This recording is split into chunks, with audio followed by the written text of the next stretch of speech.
Assalamualaikum warahmatullahi. Bismillahirrahmanirrahim. Alhamdulillahirabbil alamin. Nahmaduhu wa nasta'inuhu wa nastaghfiruh wa na'udzu billahi min shururi anfusina wa min sayyiati a'malina. Man yahdihillahu fala mudilla lahu wa man yudlilhu fala hadiya lahu. Asyhadu an la ilaha illallah wa asyhadu anna Muhammadan abduhu wa rasuluh.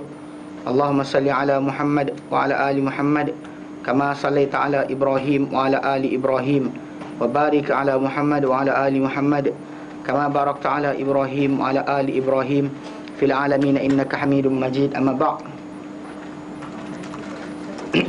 Alhamdulillah, kita bersyukur kepada Allah kerana dapat kita bersama meneruskan kelas pengajian kita berkenaan dengan ringkasan Sahih Muslim, dan kita dah sampai alhamdulillah kepada bab yang ke-19, masuk ke 20 20 hari 20 dah masuk belum?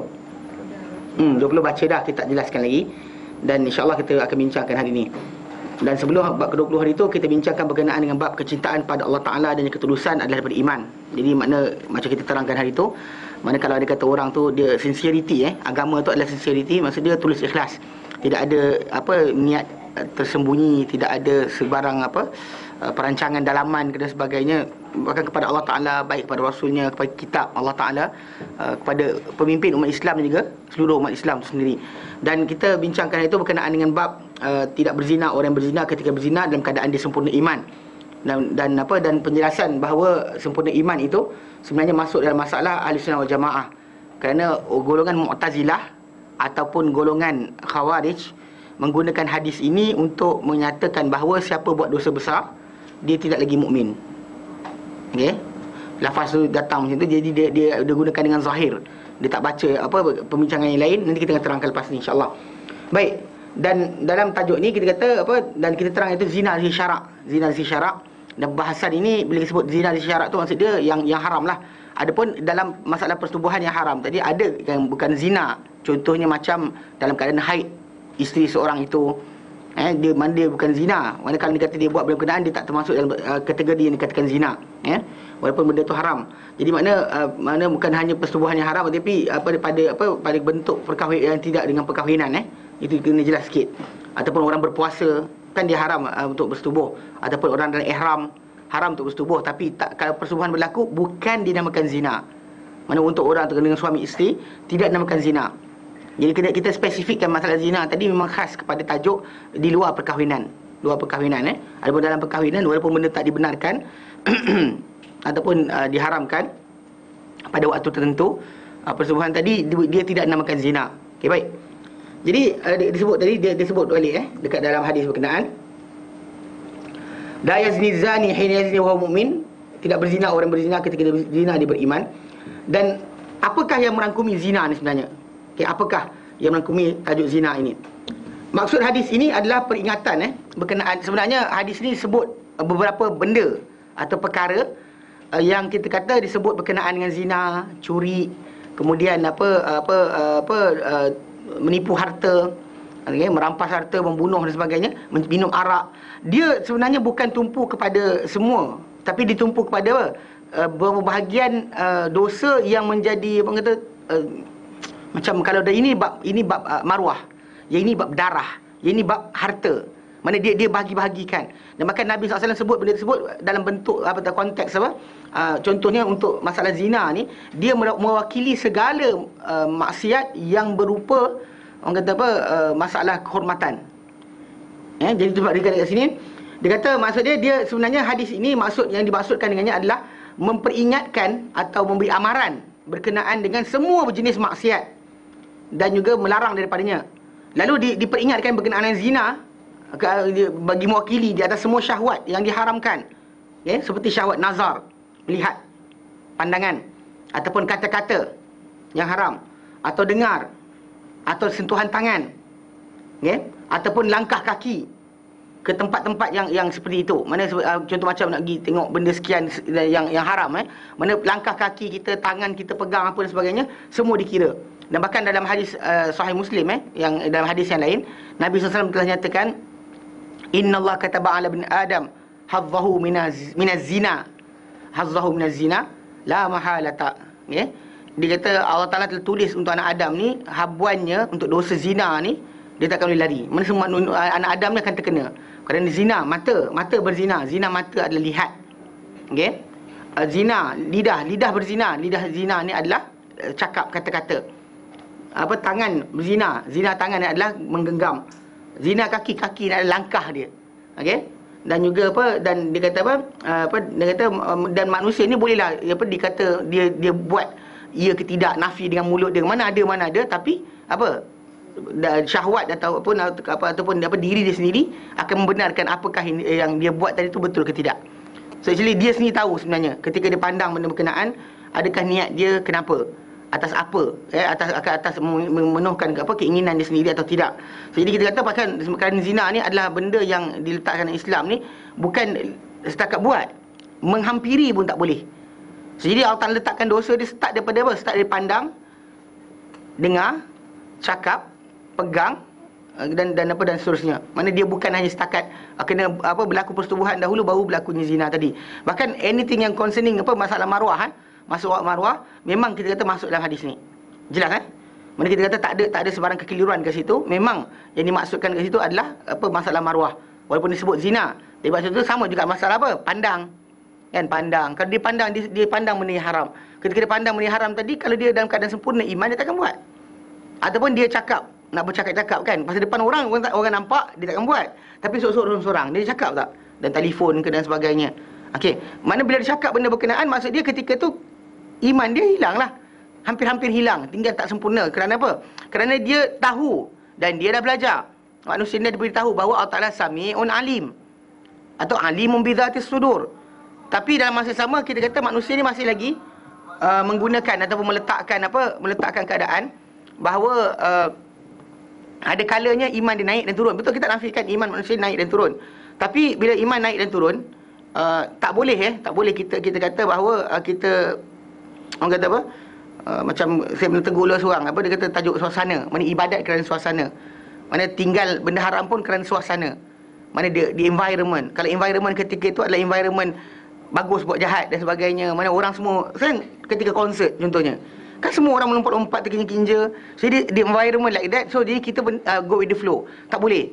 Mana maksudnya kena faham bahawa sebenarnya masalah iman seseorang itu, nilai dia yang sempurna dia adalah ketika mana dia rasa Allah Ta'ala perhatikan setiap detik. Mana ketika dia tinggalkan dia, kenapa kena Allah Ta'ala? Itu iman. Kalau dia langgar tanpa rasa perasaan takut Allah Ta'ala, mana ketika itu iman dia sedang sedang hilang, sedang goyang. Mana mungkin ada tapi dia telah makin hilang. Tu bahaya dia kata. Dan dia kata apa? dan bila sebut berkenaan dengan curi, kan? Wala yasriku sariku, hina yasriku, tidak mencuri. Orang mencuri ketika mencuri itu wahum mukmin, dalam keadaan beriman. Kerana ini memperingatkan berkenaan dengan apa? Mendapatkan harta dengan cara helah ataupun tipu. Mana rasuah ke, kan? Riba ke dan sebagainya. Semua berkait dengan tajuk ni. Mana siapa-siapa yang melakukan memperolehkan harta dengan cara yang haram, dia terlibat dalam tajuk ni. Itu bahagian di mana orang tu mendapatkan harta dengan cara yang haram. Ya, itu sebab tapi Nabi sebut curi saja. Bahawa curi ni berkaitan dengan harta. Tadi maruah, ini harta. Jadi Nabi sebut contoh harta, masalah curi. Okey. Dan berkenaan dengan dengan nahab. Yang wala yantahibu tu. Awaisyul khamr tu dia diisyaratkan kepada merosakkan akal. Kerana Islam menjaga akal.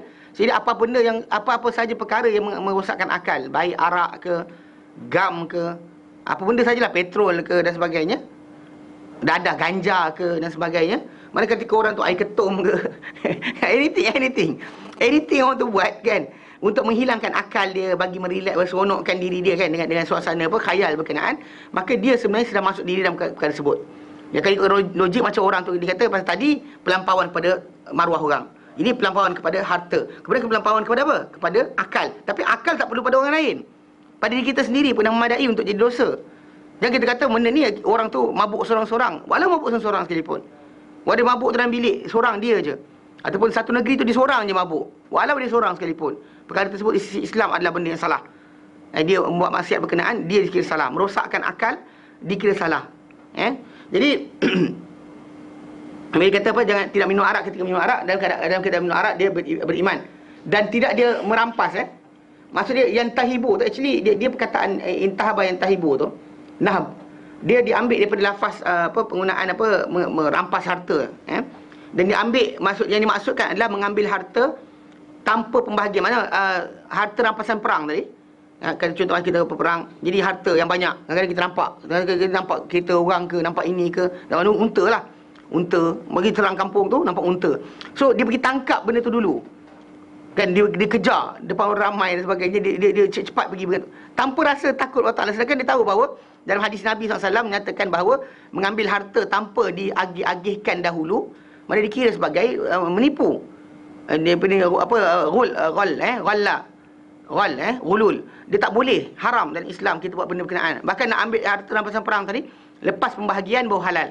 Sebelum pembahagian benda tu adalah haram. Siapa-siapa ambil benda tu dikira sebagai perkara yang haram. Itu termasuk sama. Jadi kita kata yang dikata zat syarafin, yang tahibunah bata zat syarafin, mana yang punya nilai besar lah. Yang orang ramai kalau tengok harta berkenaan, orang pun semua nak. Semua nak benda berkenaan, tapi dia kejar dulu. Kan dia sorok siap saja je untuk dapat bagi diri dia sendiri. Itu masalah. Dia tak ada masalah tidak ada rasa insaf ataupun rasa adil kepada orang lain. Mana dia kejar dahulu benda berkenaan sengaja untuk supaya dapat pada dia habuan berkenaan. Itu dikira masalah. Pasal benda tadi dikira dalam Islam sebagai perbuatan yang salah kerana manusia tadi kalau dalam peperangan, bila ada harta rampasan perang, dia tak boleh ambil dulu, melainkan setelah dibahagi-bahagikan. Tak boleh. Bahkan jual pun tak boleh.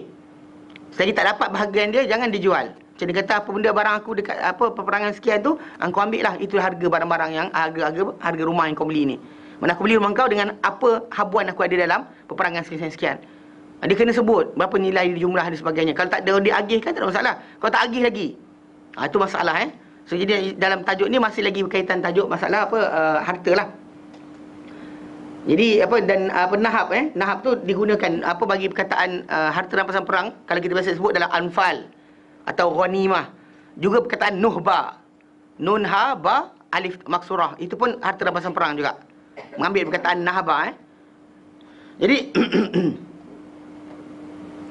dalam hadis Nabi SAW, dalam hadis Bukhari, hadis nombor 5509, Muslim 1968, perkataan nahab ni digunakan sebagai ghanimah bila dalam hadis berkenaan sahabat Nabi kata asabna nahba ibilin, kami dapat harta rampasan perang itu unta. Kadang-kadang harta, kadang emas, kadang perak, tapi ada yang kata dapat dengan unta. Jadi kita kata yang itu yang datang perkataan nahab tu lebih kepada maksud itu. Okey.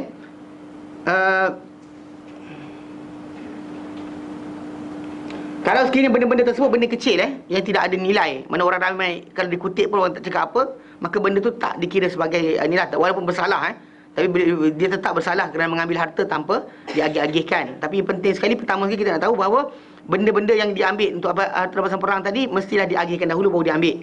So ini pelampauan dalam masalah hak. Masih dalam hak. Dan dia disebut berkenaan dengan curi, rampas harta, kemudian yaghul, itu samalah wala yaghullu hina yaghullu wa huwa mu'min, itu sama dengan keadaan yang sebelum dia, yang sama dengan pengertian sebelum dia. Dan dia kata apa? Dia kata yang dikatakan kat sini adalah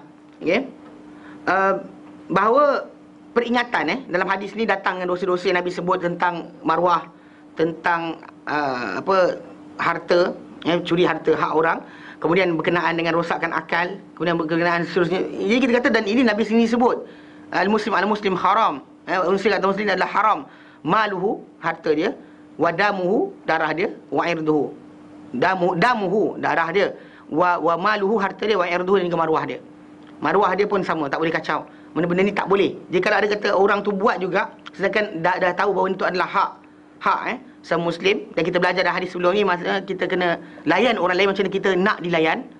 Mana secara tak langsung bila orang tu dia buat juga, sedangkan dia tahu benda tu haram, ketika dia buat benda berkenaan melanggar hak-hak tadi, sama ada hak Allah Ta'ala atau hak manusia, maka dia sebenarnya sedang dalam keadaan kurang iman.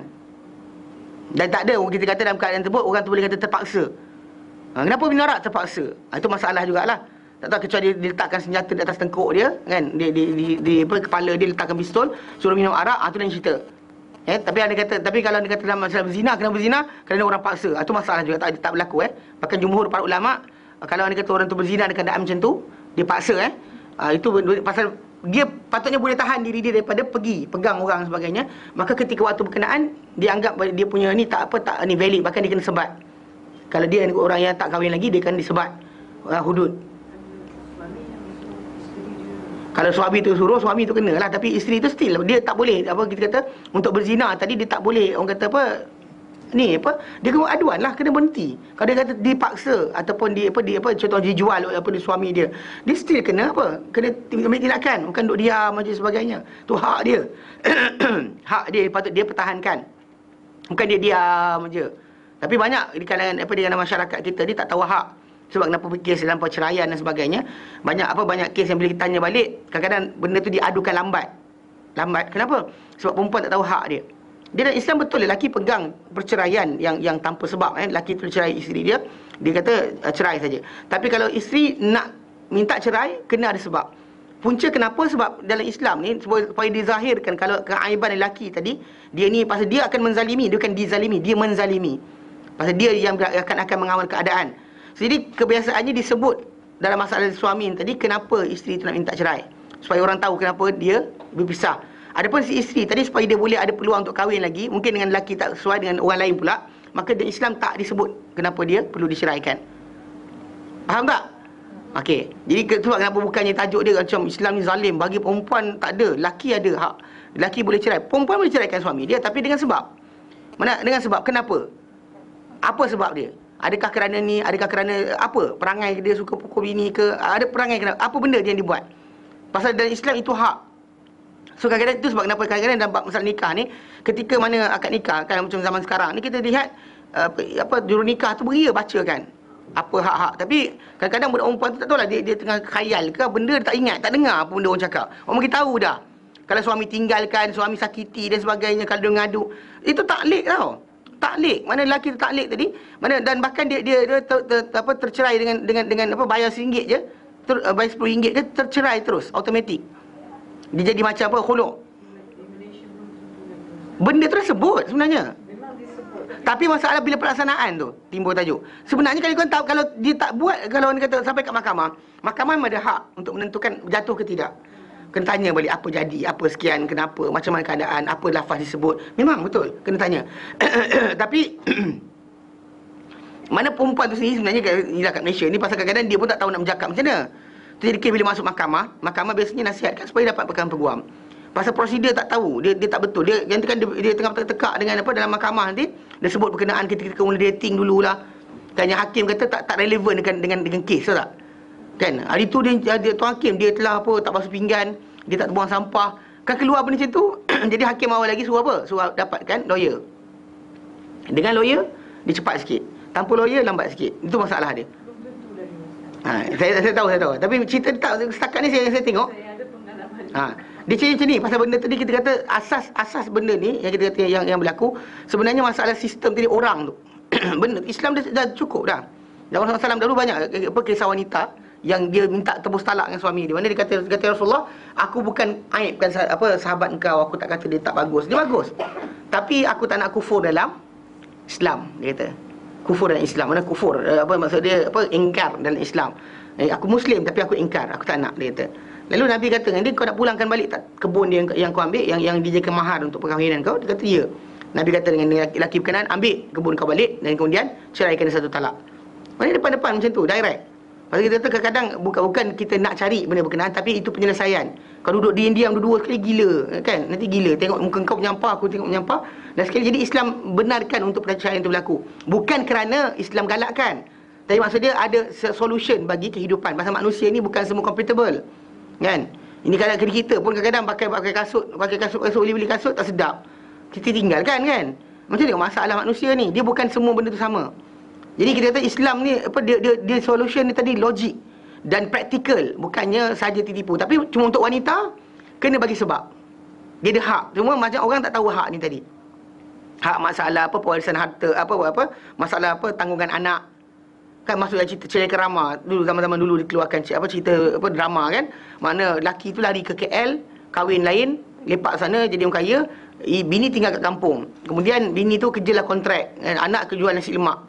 Kan sepatutnya ada tindakan undang-undang untuk rampas harta suami tadi bagi pada anak tersebut. Itu actually wajib.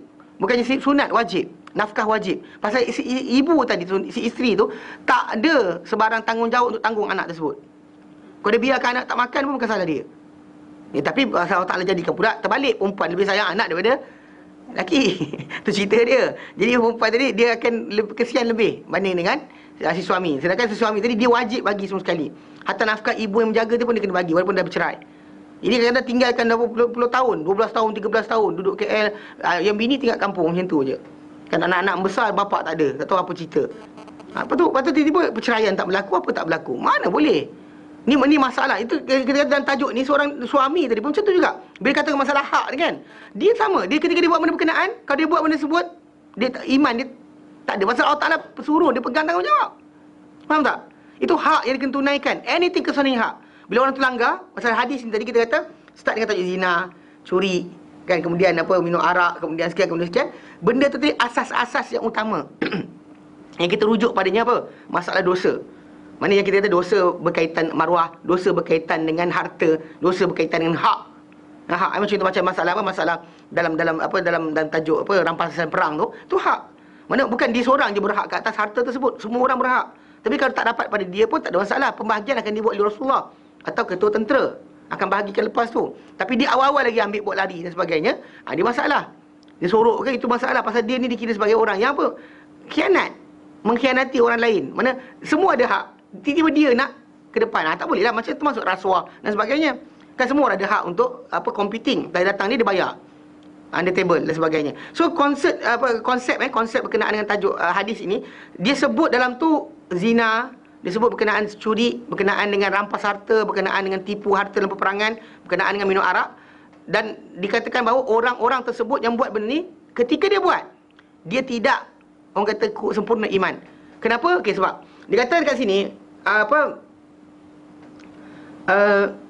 hadis ini merangkumi dikatakan sesungguhnya hadis ini merangkumi, boleh dikatakan hadis ini merangkumi peringatan atau amaran daripada 3 perkara, iaitu perkara yang terbesar dalam masalah untuk merosakkan masyarakat atau manusia itu, dan lawan dia benda-benda yang memperelokkan mereka, iaitu Pertama antaranya adalah menghalalkan maruah ataupun kemaluan yang diharamkan. Mana kalau start manusia ni mula buat perkara keji, dalam hadis Nabi SAW, kaum tu dia akan buat perkara keji dan dia iklankan, sampai ke dalam hadis Nabi dalam Sunan Abu Daud, dia kata akan diturunkan penyakit yang tak turun pada kaum sebelumnya. Mana kalau satu kaum tadi dia buat perkara keji, fahishah, dan tersebar di tengah mereka, nescaya Allah Ta'ala akan turunkan penyakit yang tak pernah turun pada orang sebelum mereka. Ini kita kata realiti depan mata kita. Penyakit kelamin yang pelik-pelik, kan, AIDS lah, apalah, sifilis lah, gonoria dan sebagainya, yang tak pernah tahu pun sebelum tu. Tapi bila manusia ni start zaman hippies tu, kan, zaman hippies kan, dia upgrade sikit hippies dan seterusnya. Bila manusia ni kan start membolehkan seks rambang dan sebagainya, so start Allah Ta'ala turunkan penyakit yang tak pernah dengar. Sampai kan dulu orang kata penyakit daripada beruk lah. Pernah dengar lu kan, dia kata beruk. Macam mana pindah pada orang? Soalan. HIV tu dia kata daripada beruk. Lepas tu beruk tu tak sakit, orang sakit. Soalan macam mana orang pindah? Kau makan beruk ke? Kau kahwin dengan beruk? Tak, itu actually kena tanya balik. Macam mana boleh pindah? Lepas tu yang kelakarnya, yang kena pula, mana daripada benda tu kat Afrika. Start benda tu tadi kat Amerika Syarikat. Dia mula dikesan. Sekarang ni merebak. Benda tu tak pernah wujud sebelum ini. Tapi ni janji Rasulullah SAW kata, memang kalau kaum tu akan buat macam tu, manusia dia akan turunkan penyakit yang tak pernah turun pada orang sebelum mereka. Tak pernah dengar. Kan, sesama babi dan sebagainya, kan. Rasanya atuk nenek kita tak pernah dengar apa semua babi kan. H1N1 lah, apa benda entah, Jet Li, JE lah. Jet Li pula. Sedap Jet Li tengah kungfu. Kan, semua sekali kita kata semua nama pelik-pelik tak pernah dengar. Kan, influenza A lah dan sebagainya, hepatitis B, C, D, E, F, G dan sebagainya.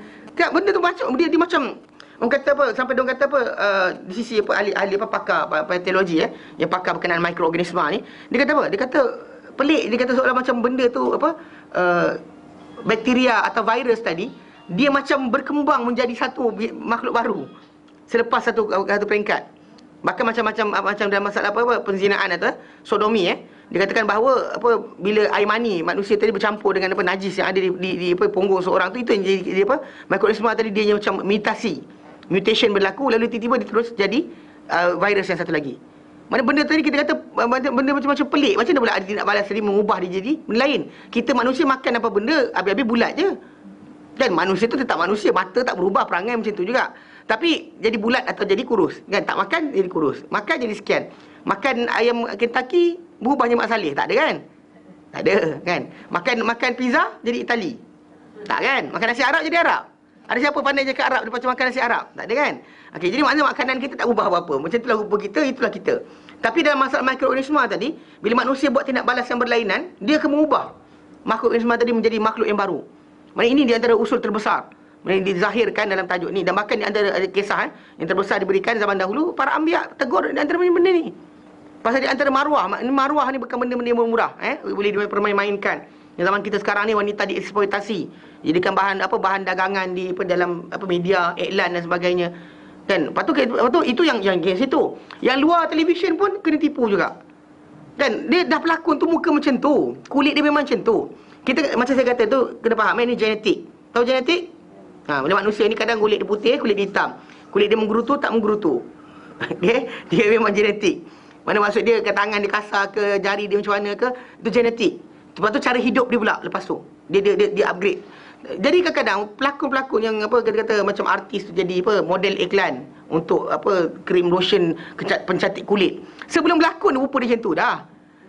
Sebelum dia jadi model, barang tu tak wujud lagi, dia muka macam tu dah. Lepas tu tiba-tiba saya cantik sebab saya pakai benda sekian. Tipunya. Tapi banyak orang kena tipu juga pasal. Ni masalah dari sekarang. Kan kalau orang ramai macam tipu, muka dia macam tu. Tapi kenapa berjaya? Sebab orang ramai banyak kena tipu. Kan? Artis tu pakai benda sekian. Pada artis tu lahir, barang tu tak wujud lagi. Artis tu besar, masuk pelakon, tak wujud lagi barang tu. Artis tu dah sekian, baru wujud. Tiba-tiba dia jadi wakil atau duta bagi barang tersebut. Orang ramai keluar televisyen pun tipu juga, kena tipu juga. Takkan tak faham benda, tak ada kaitan. Macam kata contoh macam Air 100 Plus untuk ni kan, pemain badminton negara. Kan dia minum Air 100 Plus jadi hebat. Sebenarnya sebelum dia main 100 Plus ni pun, dia main badminton juga. Tak ada timbul tajuk pun. Belajar bijak sikit, belajar pandai. Ini sekarang ni Alhamdulillah kita ada garis panduan kan, berkenaan dengan iklan. Mana iklan barangan dan sebagainya. Kita sebut itu dalam masalah kewangan Islam. Kita kata memang tak boleh, haram dalam Islam iklankan benda yang kita jual tadi ada kekeliruan. Harga sekian, harga tak betul, iklan tambahan dan sebagainya. Itu dalam persyarikatan sekali boleh ni. Atau MLM pun akan jatuh dengan sebab iklan tu punya garis panduan. Tak tahu siapa akan kena, tak tahu lah. Tapi cerita dia benda tu, itu garis panduan dia. Atau kapal terbang pun kena. Kan? Yang kata hanya RM5 kata. Dia tengok rupanya ada charge tambahan di belakang tu.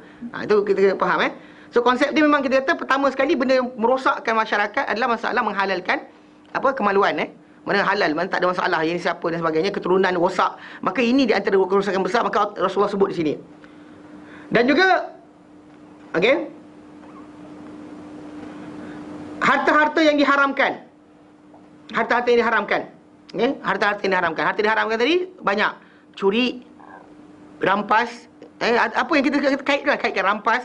Lepas tu kemudian tipu hela, anything kita buatkan sini harta tadi, dapatkan harta dengan haram, memang itu di antara merosakkan. Harta riba, kan zaman kita sekarang ni negara tergadai dengan sebab riba. Negara di dunia ni banyak yang terpaksa ikut tunjuk IMF kan. Kami nak benda sekian buat, kami nak benda sekian buat. Sebab apa? Sebab mereka dah terikat dengan riba tadi. Dia riba ni actually konsep dia mudah. Mana bila kita kata luar daripada faedah, contoh macam pinjam duit saya boleh, tapi tolong angkat barang. Itu dah kira riba. Anything syarat tambahan ke atas benda tersebut dikira riba. Hatta dalam masalah jual beli pun kita kata macam tu timbul tajuk. Benda jual beli dan syarat. Jual beli dan syarat. Mana seolah-olah macam harga barang tadi bukan RM5, tapi RM5 dan angkat barang. Faham tak? So konsep dia sekali dalam Islam, bila kita kata harga barang ni RM5, harga barang ni RM10, dia stop situ je. Jangan ada tambahan. Tambahan dari tu kita kata kalau pada jual beli dipanggil kekeliruan. Dipanggil deceive. Ditipu. Barang tu sebenarnya ada benda tambahan lagi. Kena bumping lah, kena sekian. Itu tambahan dia. Itu dalam jual beli. Kalau dalam masalah pinjaman, dikira sebagai riba. Mana bila orang kata pinjam duit saya sekian, kita pergi lompat-lompat. Bila sebut benda tu, anything concerning that. Mana tanggal baju ke, pergi jalan kaki ke, anything, angkat barang ke, pinjam duit dan tambahan. Maksud menunjukkan apa? Bahawa duit tu tadi nilai dia bukan itu saja. Sedangkan dalam Islam bila kita pinjam. RM5, RM5. Kemudian bila tak masalah jual beli, harga macam tu juga. RM5, RM5. Tak ada tambahan. Kalau letak tambahan, maka dalam Islam benda tu kira riba. Kita lihat awal-awal lagi dalam masalah pinjaman IMF dan sebagainya. Dia pinjaman tadi bukan masalah setakat bunga. Dia tambah 2-3 syarat. Kadang-kadang antaranya masalah apa diniagakan oleh mereka kita kena buat. Nampak? Contoh macam dia kat Malaysia tak nampak sangat. Kalau kat Indonesia tu nampak. Indonesia actually nampak sangat. Masa saya ingat dulu sebelum IMF masuk, tak ada majalah Playboy Indonesia. Lepas IMF masuk, walaupun pemerintah tadi parti Islam, still dia kena buat apa yang IMF untung meniaga. So dia buat. Nampak tak? Ditogelkan anak umat Islam ni tadi dengan benda macam tu je. Pinjaman yang kita pinjam, kena pinjam terus gadai negara. Ini bahaya. Itu sebab kenapa dalam Islam awal-awal lagi disebut berkenaan ini sebagainya. Jadi seorang Muslim itu juga bila kita kata berkaitan harta, jangan dia menggalakkan penggunaan harta haram ataupun dia encourage ataupun dia sokong penggunaan harta-harta haram tadi. Mana bukan setakat dia buat, bukan dia bagi, dia sokong pun tak boleh juga. Stop benda berkenaan. Jangan kita terlibat dengan benda tersebut. Dan juga yang disebut kat situ adalah benda yang membawa rosaknya akal. Mana 3 lah. Mana tajuk kehormatan atau kemaluan, kemudian masalah harta yang haram, kemudian ketiga masalah merosakkan akal. Dan dikhususkan disebut kat sini masalah pengharaman tadi, ambil harta orang lain tanpa hak dan curi lah. Itu yang paling umum. Tapi paling yang bentuk berlainan, tipu, dan juga kita selewengkan, kita tulis dalam bil lain. Contoh macam kita claim daripada syarikat kita, barang tu harga RM5, kita claim RM7, kan, dan sebagainya. Itu masalah, tak boleh. Bahkan dahulu kan saya ingat dulu macam ketika mana kami di Yaman tu, ada persoalan timbulkan oleh budak pelajar ni.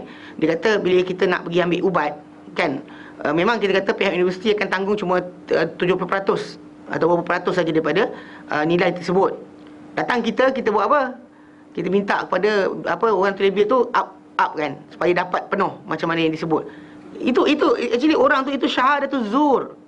Syahadatul zur, penyaksian dusta. Sampai saya kata kawan saya kata, kan tak boleh buat ni. Saya kata ini syahadatul zur. Wa qauluz zur. Ni antara benda Nabi kata kabair. Kan Nabi SAW tengah duduk baring, Nabi duduk. Dan kemarin Nabi duduk. Wa qauluz zur wa syahadatul zur. Kata-kata dusta atau penyaksian dusta. Syahadatul zur. Ni tak boleh Nah, Islam kita ada RM5. Harta kita kata yang halal tadi walau sedikit lebih baik daripada harta haram yang banyak. Jangan kita cuba-cuba sekali-kali untuk masuk ruang berkenaan.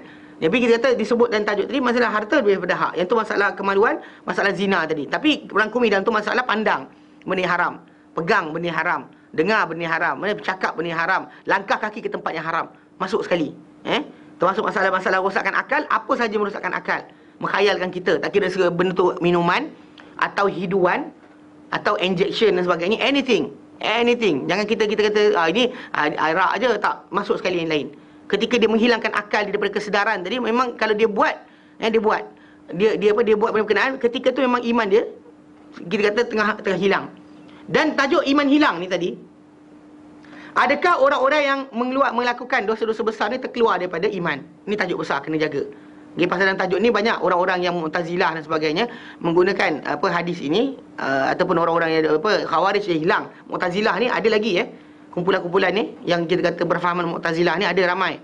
Dan bahkan kita kata macam Syiah Zaidiyah di Yaman, diorang dari masalah fahaman dia dari fiqh dia ikut Imam Zaid, keluarga ni lah, Zaid bin Ali, ini cucu Sayyidina Husin.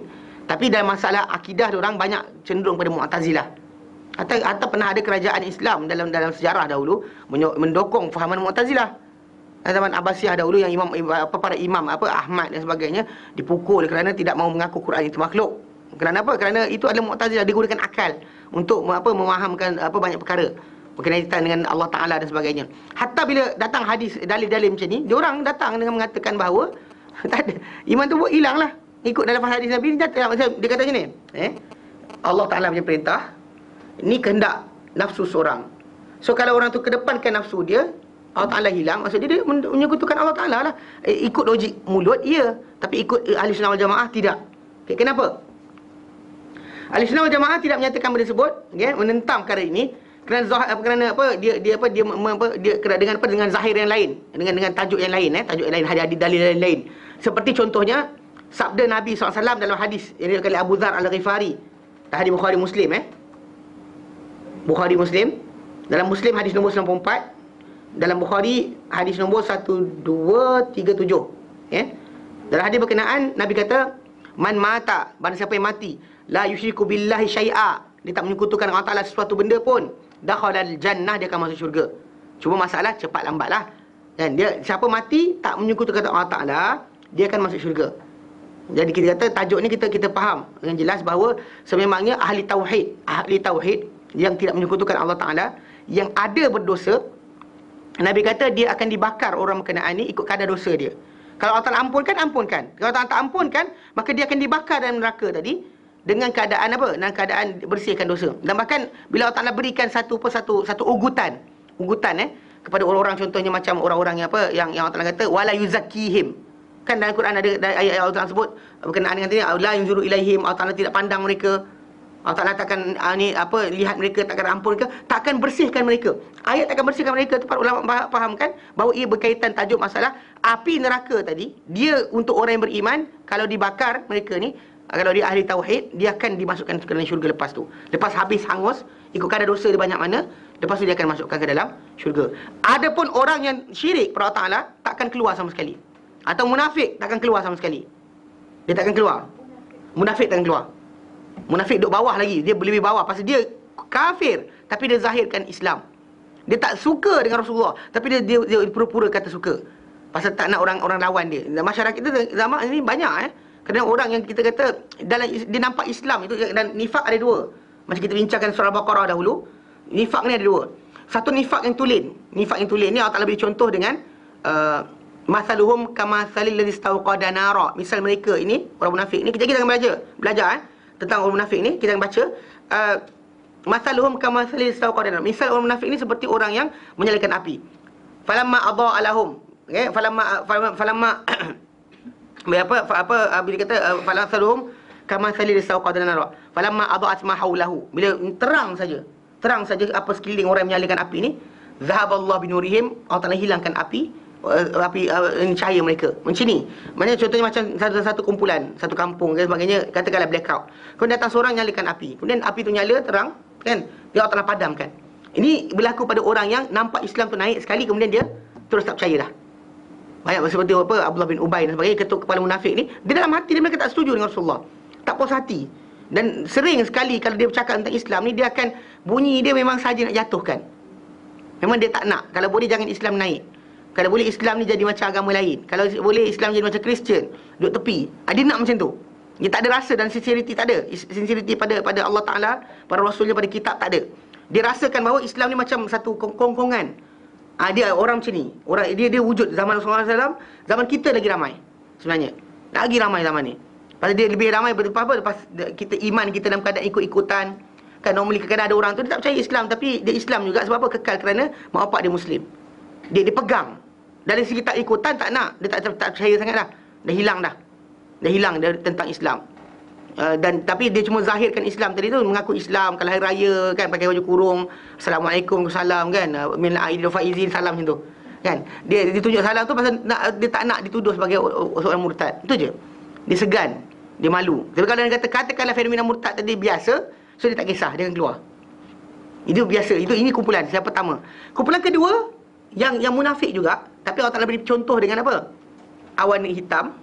Kan Allah Taala kata au qasai binas sama, ataupun seperti awan gelap fi sama di langit.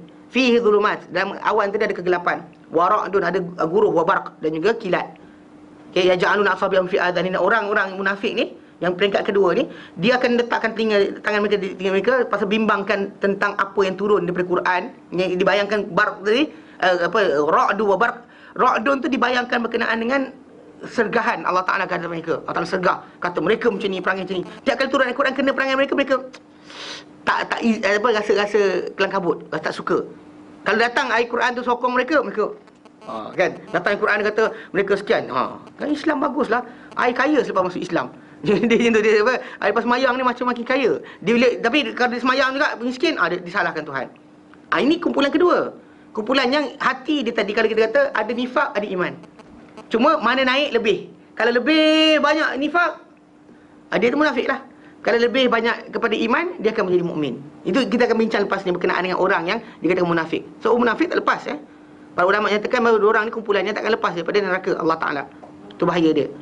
Yang munafik ni, munafik yang first ya, yang tinggal dalam. Hatta dalam Quran kata fiddarkil asfali, lagi bawah daripada orang-orang musyrik, daripada orang kafir, dia orang bawah sekali. Lapisan paling bawah. Lapisan paling bawah. Mana atas bapa saudara Nabi pun yang musyrik, kita kata kerana dengan sebab Nabi SAW diletakkan di pinggir neraka, dibakar dia sampai peringkat buku lali, menggelegak otak dengan sebab pembakaran di bawah kaki dia. Itu paling ringan. Bayangkan yang duduk bawah sekali, lembah yang di mana kita kata kalau seorang tu masuk neraka tu, neraka ni macam lembah, dia ke dalam menjunam. Bayangkan ada orang nanti akan jatuh 70 tahun tak sampai-sampai menjunam. Dan orang munafik duduk bawah siap-siap dah. Bawah-bawah tu siap-siap dah duduk bawah tu. Dahsyatnya apa yang berlaku pada mereka. Jadi kita kata kena jaga masalah ni. Jadi orang beriman, dan tajuk hadis ni, orang yang beriman yang bukannya musyrik. Ya memang dia ni tapi iman dia lemah. Kan iman dia lemah. Dia nak bertaubat, dia bertaubat tapi gagal lagi, dia bertaubat, gagal lagi. Dia tetap balik pada Allah Ta'ala. Maka orang macam ni kita kata kalau Allah Ta'ala ampunkan, ampunkan. Kalau Allah Ta'ala hukum, Allah Ta'ala hukum, tapi lepas dihukum dia akan dikeluarkan. Itu Nabi kata barang siapa yang mati tidak menyekutukan Allah Ta'ala sesuatu pun, dia akan masuk syurga. Akan masuk syurga. Wa in zana wa in sarak, sekalipun dia berzina, sekalipun dia mencuri. Sekalipun dia ni berzina, sekalipun mencuri pun Allah Ta'ala akan beri keampunan pada dia. Itu tajuk yang lain. Maksud dia pembakaran api neraka tadi akan menjadi pembersihan bagi diri dia. Dan bahkan kalau kita rujuk berkenaan dengan apa, wala yuzakkihim kan, contoh dia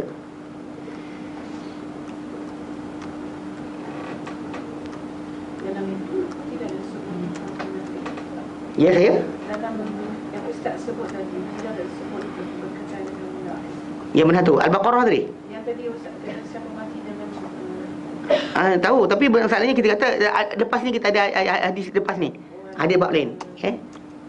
Contoh dalam ayat Al-Imran 77.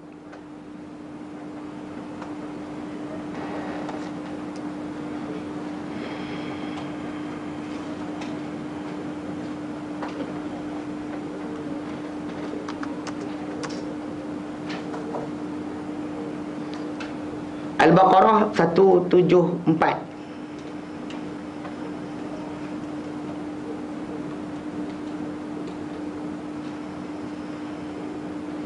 Kalau dalam Al-Imran 77 tu Allah nyatakan, a'udzubillahi minasyaitonirrajim. Innal ladzina yashtaruna bi ahdillahi wa aymanihim thamanan qalila. Sungguhnya orang-orang yang membeli dengan janji Allah Taala, dengan sumpah pada Allah Taala, dan juga sumpah dan perjanjian Allah Taala dan sumpah-sumpah mereka ni, dia beli apa? Thamanan qalila, dia beli benda yang nilai dia kecil, itu hak dunia. Dia sanggup jual agama untuk dunia. Orang ni ulaika la khalaqa lahum fil akhirah. Mereka adalah orang-orang yang tak ada habuan untuk mereka di akhirat. Wala yukallimuhumullahu, Allah Taala takkan bercakap dengan mereka. Wala yanzur ilaihim, Allah Taala takkan pandang pada mereka yaumul qiyamati, pada hari kiamat. Wala yuzakkihim, Allah Taala takkan bersihkan mereka. Walahum azabun alim, untuk mereka azab yang pedih. Ini yang dikatakan macam yang dinyatakan oleh para ulama berkenaan dengan takkan dibersihkan tu, konsep tadi. Pasal dia orang dah buat perjanjian dengan Allah Ta'ala. Allah Ta'ala terima janji mereka, bersumpah dengan Allah Ta'ala, tapi dia sanggup jual agama, sumpah yang dia ambil dengan Allah Ta'ala tadi, dia jual, dia ambil dunia. Nak dapatkan habuan dunia, dia sanggup buat benda berkenaan. Maka orang macam ni, di hari akhirat nanti, Allah Ta'ala takkan beri untuk mereka ni satu benda peluang pun. Bahkan dia orang ni takkan dibersihkan. Takkan dibersihkan. Maksudnya api neraka membakar pun takkan bersihkan mereka. Adapun ahli iman, orang yang dikatakan ahli iman, dia akan diberikan oleh Allah Ta'ala peluang. Dengan pembakaran api neraka tadi, dia akan dibersihkan. Tapi jangan sekali-kali kita mengharapkan untuk jadi orang ni. So, api neraka ni berat, bukannya ringan. Kalau api dunia pun kita tak mampu, kenapa minta api neraka? Macam biasa saya dengar, saya ingat sangat pakcik-pakcik saya pernah jumpa dulu. Dia kata tak apalah ustaz masuk neraka lah. Ustaz masuk syurga dulu, dia kata. Kami ni apa tak pandai benda, kan masuk neraka dulu lah kot, dia kata. Dia macam mengharapkan untuk masuk neraka dulu. Memang kita kata manusia ni tak ikutkan dari segi amal, ikut segi amal. Memang kita kata kelayakan kita ke syurga Allah Ta'ala tadi tak tahu kadar mana. Bahkan amal kita tak membantu kita, tak boleh masuk kita dalam syurga. Yang masuk kita dalam syurga adalah rahmat Allah Ta'ala. Tapi dalam begitu kita disuruh beramal dan juga berharap Allah Ta'ala dan bersangka baik. Bukan sangka buruk Allah Ta'ala, kita takkan disekian-sekian, takkan diampunkan dan sebagainya. Minta keampunan. Bahkan sebab Nabi SAW marah kepada salah seorang sahabat yang dia minta Allah Ta'ala hukum kat dunia. Sampai kan dia kena penyakit, sampai gugur semua rambut dia macam kena radioaktif. Gugur semua bulu-bulu badan dia. Hingga kan sahabat yang ikut temankan Rasulullah datang tengok dia, kata dia punya rupa tadi macam anak burung baru menetas. Tak ada bulu, tak ada apa, kosong. Lalu Nabi kata pada dia, "La'allaka qulta syai'an." Agaknya kau ada cakap suatu benda. Dia kata, "Ada ya Rasulullah. Aku ada kata, ya Allah, kalau aku ada dosa di hari akhirat nak kena hukum, maka hapuskanlah di dunia. Habiskanlah benda tu, hukuman di dunia." Nabi kata, "Kau takkan mampu." Nabi kata, "Kau takkan mampu. Kenapa tak minta ampun? Kenapa tak sebut Rabbana atina fid dunya hasanah wa fil akhirati hasanah wa qina adzabannar?" Minta benda berkenaan. Nabi kata, kenapa minta dihukum? Kenapa minta dihukum? Jangan minta dihukum. Sebab kalau manusia ni, memang betul kita kata kelayakan kita tu tak tahu tinggi mana. Tapi kita ada rahmat Allah Ta'ala yang luas, maka mintalah rahmat Allah Ta'ala. Harapkan keampunan dia. Sebab Allah Ta'ala terang pada kita sifat dia. Dia bagi saja dia bagi tahu pada kita, dia pengampun, dia penyayang, dia menerima taubat hamba-Nya. Kenapa dia sebut benda tu? Supaya bagi tahu pada kita sifat dia. Pasal dengan mengenal sifat Allah Ta'ala, sepatutnya manusia ni makin dekat. Contoh macam kalau kita dalam taman tun dengar ada seorang orang ni dermawan. Dia kalau ada kata ada rumah terbakar, dia bagi duit, dia tolong. Binakan rumah baru. Terbakar je, okey, dia keluarkan duit. Dia mesti dia akan tolong. So bila kita dengar sifat dia berkali-kali, dia ni pemurah, ada orang nak ni sekian dia tolong, ada orang ni sekian dia tolong, kita dengar macam tu. So bila benda tu sampai ke telinga kita banyak kali, satu hari katakanlah rumah kita yang terbakar, dalam mata kita agak di kepala kita, muka siapa nampak tu? Muka orang tu lah. Muka dermawan tadi. Sedangkan Allah Ta'ala yang jaga, yang menggerakkan hati dia untuk ke mana-mana. Tapi ialah kita akan nampak. Sebab apa?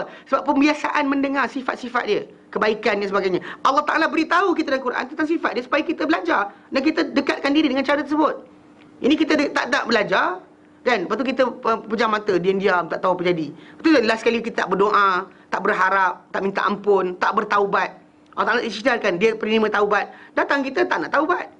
Taubat diterima selama matahari tak terbit daripada barat, still tak nak taubat juga. Cari tunggu apa tak tahu. Kan? Matahari ditakutkan dengan tajuk matahari terbit dari barat tu, pun tak takut lagi. Ditakutkan dengan apa? Tajuk apa, kita mati bila-bila masa. Kan? Bila masa. Tak panjangkan seminit, tak cepat sesaat, takkan. Kan? Bila datang tempoh dia, la yasta'jilu sa'atan, mereka takkan disegerakan oleh sesaat. Wa yastaqdim, takkan dilewatkan, takkan dicepatkan. Kita belajar. Kita tahu depan mata kita benda tu berlaku. Tapi tak takut pun. Kan? Selamba je. Kejap lagi tengok cerita Korea. Contohnya macam tu masalah dia. Faham tak? So konsep ni kan jaga. Jaga betul. Pasal kita kata benda ni kita faham. Tapi untuk bantu diri kita, kena banyakkan pengisian. Pengisian berkenaan sifat Allah Ta'ala tu kena faham betul. Pasal kita takkan redha dengan Allah Ta'ala punya hukuman. Takkan kita harap keampunan dia dan taubat kepada dia dan yakin doa kita dimakbulkan kecuali kita faham sifat-sifat dia. Hanya kita terang. Ingat tak saya terangkan dulu, saya kata berkenaan dengan masalah kalau orang tak redha dengan hukum Allah Ta'ala. Cara dia simple je. Dia tahu Allah Ta'ala tu alim, hakim, khabir. Alim, maha mengetahui. Hakim, bijaksana. Khabir, maha luas pengetahuan. 3 sifat ni, kalau siapa faham betul-betul sifat ni, sifat Allah Ta'ala, apa Allah Ta'ala bagi pada dia, dia akan senyum. Anything, dia akan senyum. Walaupun nampak musibah, dia akan sengih je. Dia tak ada masalah. Boleh, orang tak faham. Saya pun kata, saya contoh ni, saya kata apa, mak kita pergi hospital, kena perkerat kaki. Kita belajar doktor dekat UK. Balik Malaysia tengok kaki mak kudung. Dulu belah lah tu. Kalau kita kata kudung sebelah, ampun lagi. Kudung dulu belah. Tanya-tanya kenapa? Dia kata doktor, tak. Kalau dia kata tukar senario, bukan doktor potong. Bomoh. Dekat sekarang cala potong. Mak kita kencing-kencing manis. Kita tak redha. Hati kita tak redha. Kita memang takkan boleh buka. Pusing mana pun, walaupun tindakan orang tu betul, kita still tak redha. Kita macam, kenapa dia? Kenapa bukan orang lain? Kenapa hantar pergi bomoh? Entah-entah doktor boleh. Entah-entah doktor boleh bagi tanpa potong. Kita nak macam tu. Tapi in the end, kan, bila kita kata kalau sebaliknya kita tukar senario, yang potong tu damansara spesialis punya doktor potong. Kita terus ambil nawak ta'na. Tak cakap banyak. Betul tak? Tak ada detail kita tanya. Detail, apa sal kena potong? Kenapa? Takkan tak boleh baiki lagi. Kenapa? Kita akan tanya. Kita akan samik nawak ta'na. Sebab apa? Doktor lagi pandai. Sekarang itu masalah kita sama manusia. Allah Ta'ala lagi maha bijaksana. Maha adil. Maha luas pengetahuan. Dia tahu apa yang baik untuk hamba-Nya. Mudaratkan, menafaatkan dia. Jadi kita kata kalau orang tu faham, dia kan happy. Tak ada masalah. Tapi kalau dia kata orang tak faham ni, siap. Dia akan tertimpa dengan musibah tadi. Dia akan jatuh, turun jauh sangat. Sampai mungkin kita kata kadang-kadang keluar kata-kata kufur. Kenapa aku? Kenapa bukan orang lain dan sebagainya? Ini benda-benda timbul sebab apa? Kefahaman tadi. So bahaya. Sebab kenapa kita kata masalah faham sifat-sifat Allah Ta'ala itu penting. Jadi bila dalam hadis tadi kata barang siapa yang mencuri tidak mati, barang siapa yang mati tidak dalam menyekutukan Allah Ta'ala sesuatu pun, dia akan masuk syurga sekalipun dia mencuri, sekalipun dia berzina, sekalipun dia mencuri. Dan ada hadis berkenaan Abu Dzar Al-Ghifari, dia ulang pada Rasulullah, wa in zana wa in sarak. Nabi kata wa in zana wa in sarak.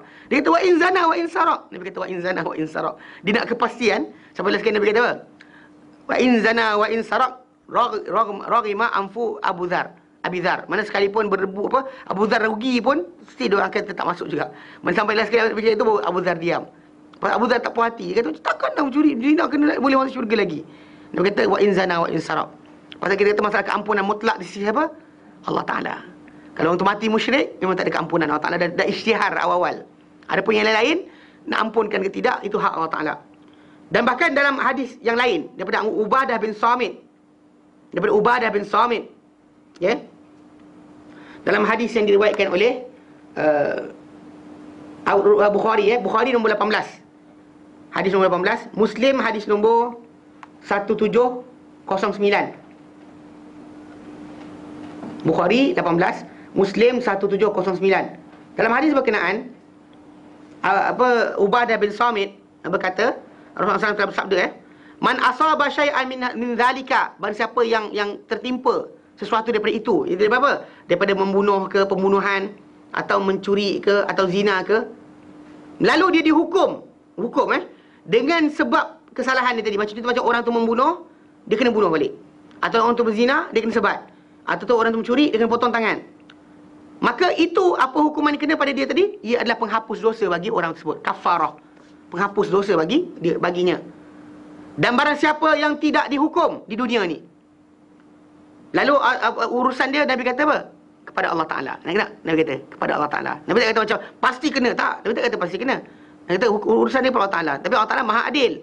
Dan Allah Ta'ala tahu setiap kadar manusia ini, adakah dia tidak bertaubat kerana benda yang alasan yang logik, dan kita kata, ataupun dia tak bertaubat kerana memang sengaja dia dan diri dia ada masalah mempermain-mainkan agama.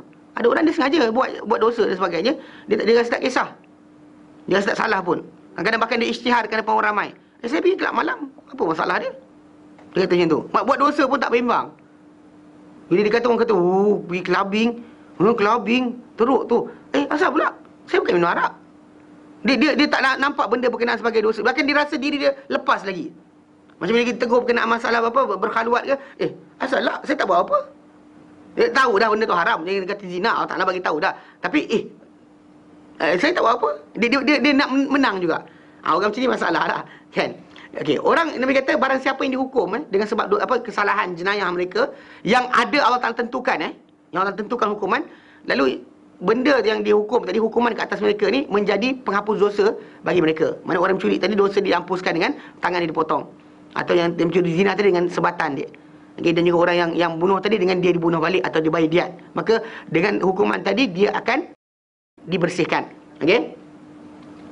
Dan barang siapa waman lam yu'aqab, barang siapa tak dihukum di dunia ni kerana tak diketahui ke, dia sorokkan cerita ke, tak terdedah ke, tak cukup saksi ke, saksi tak ada. Okey.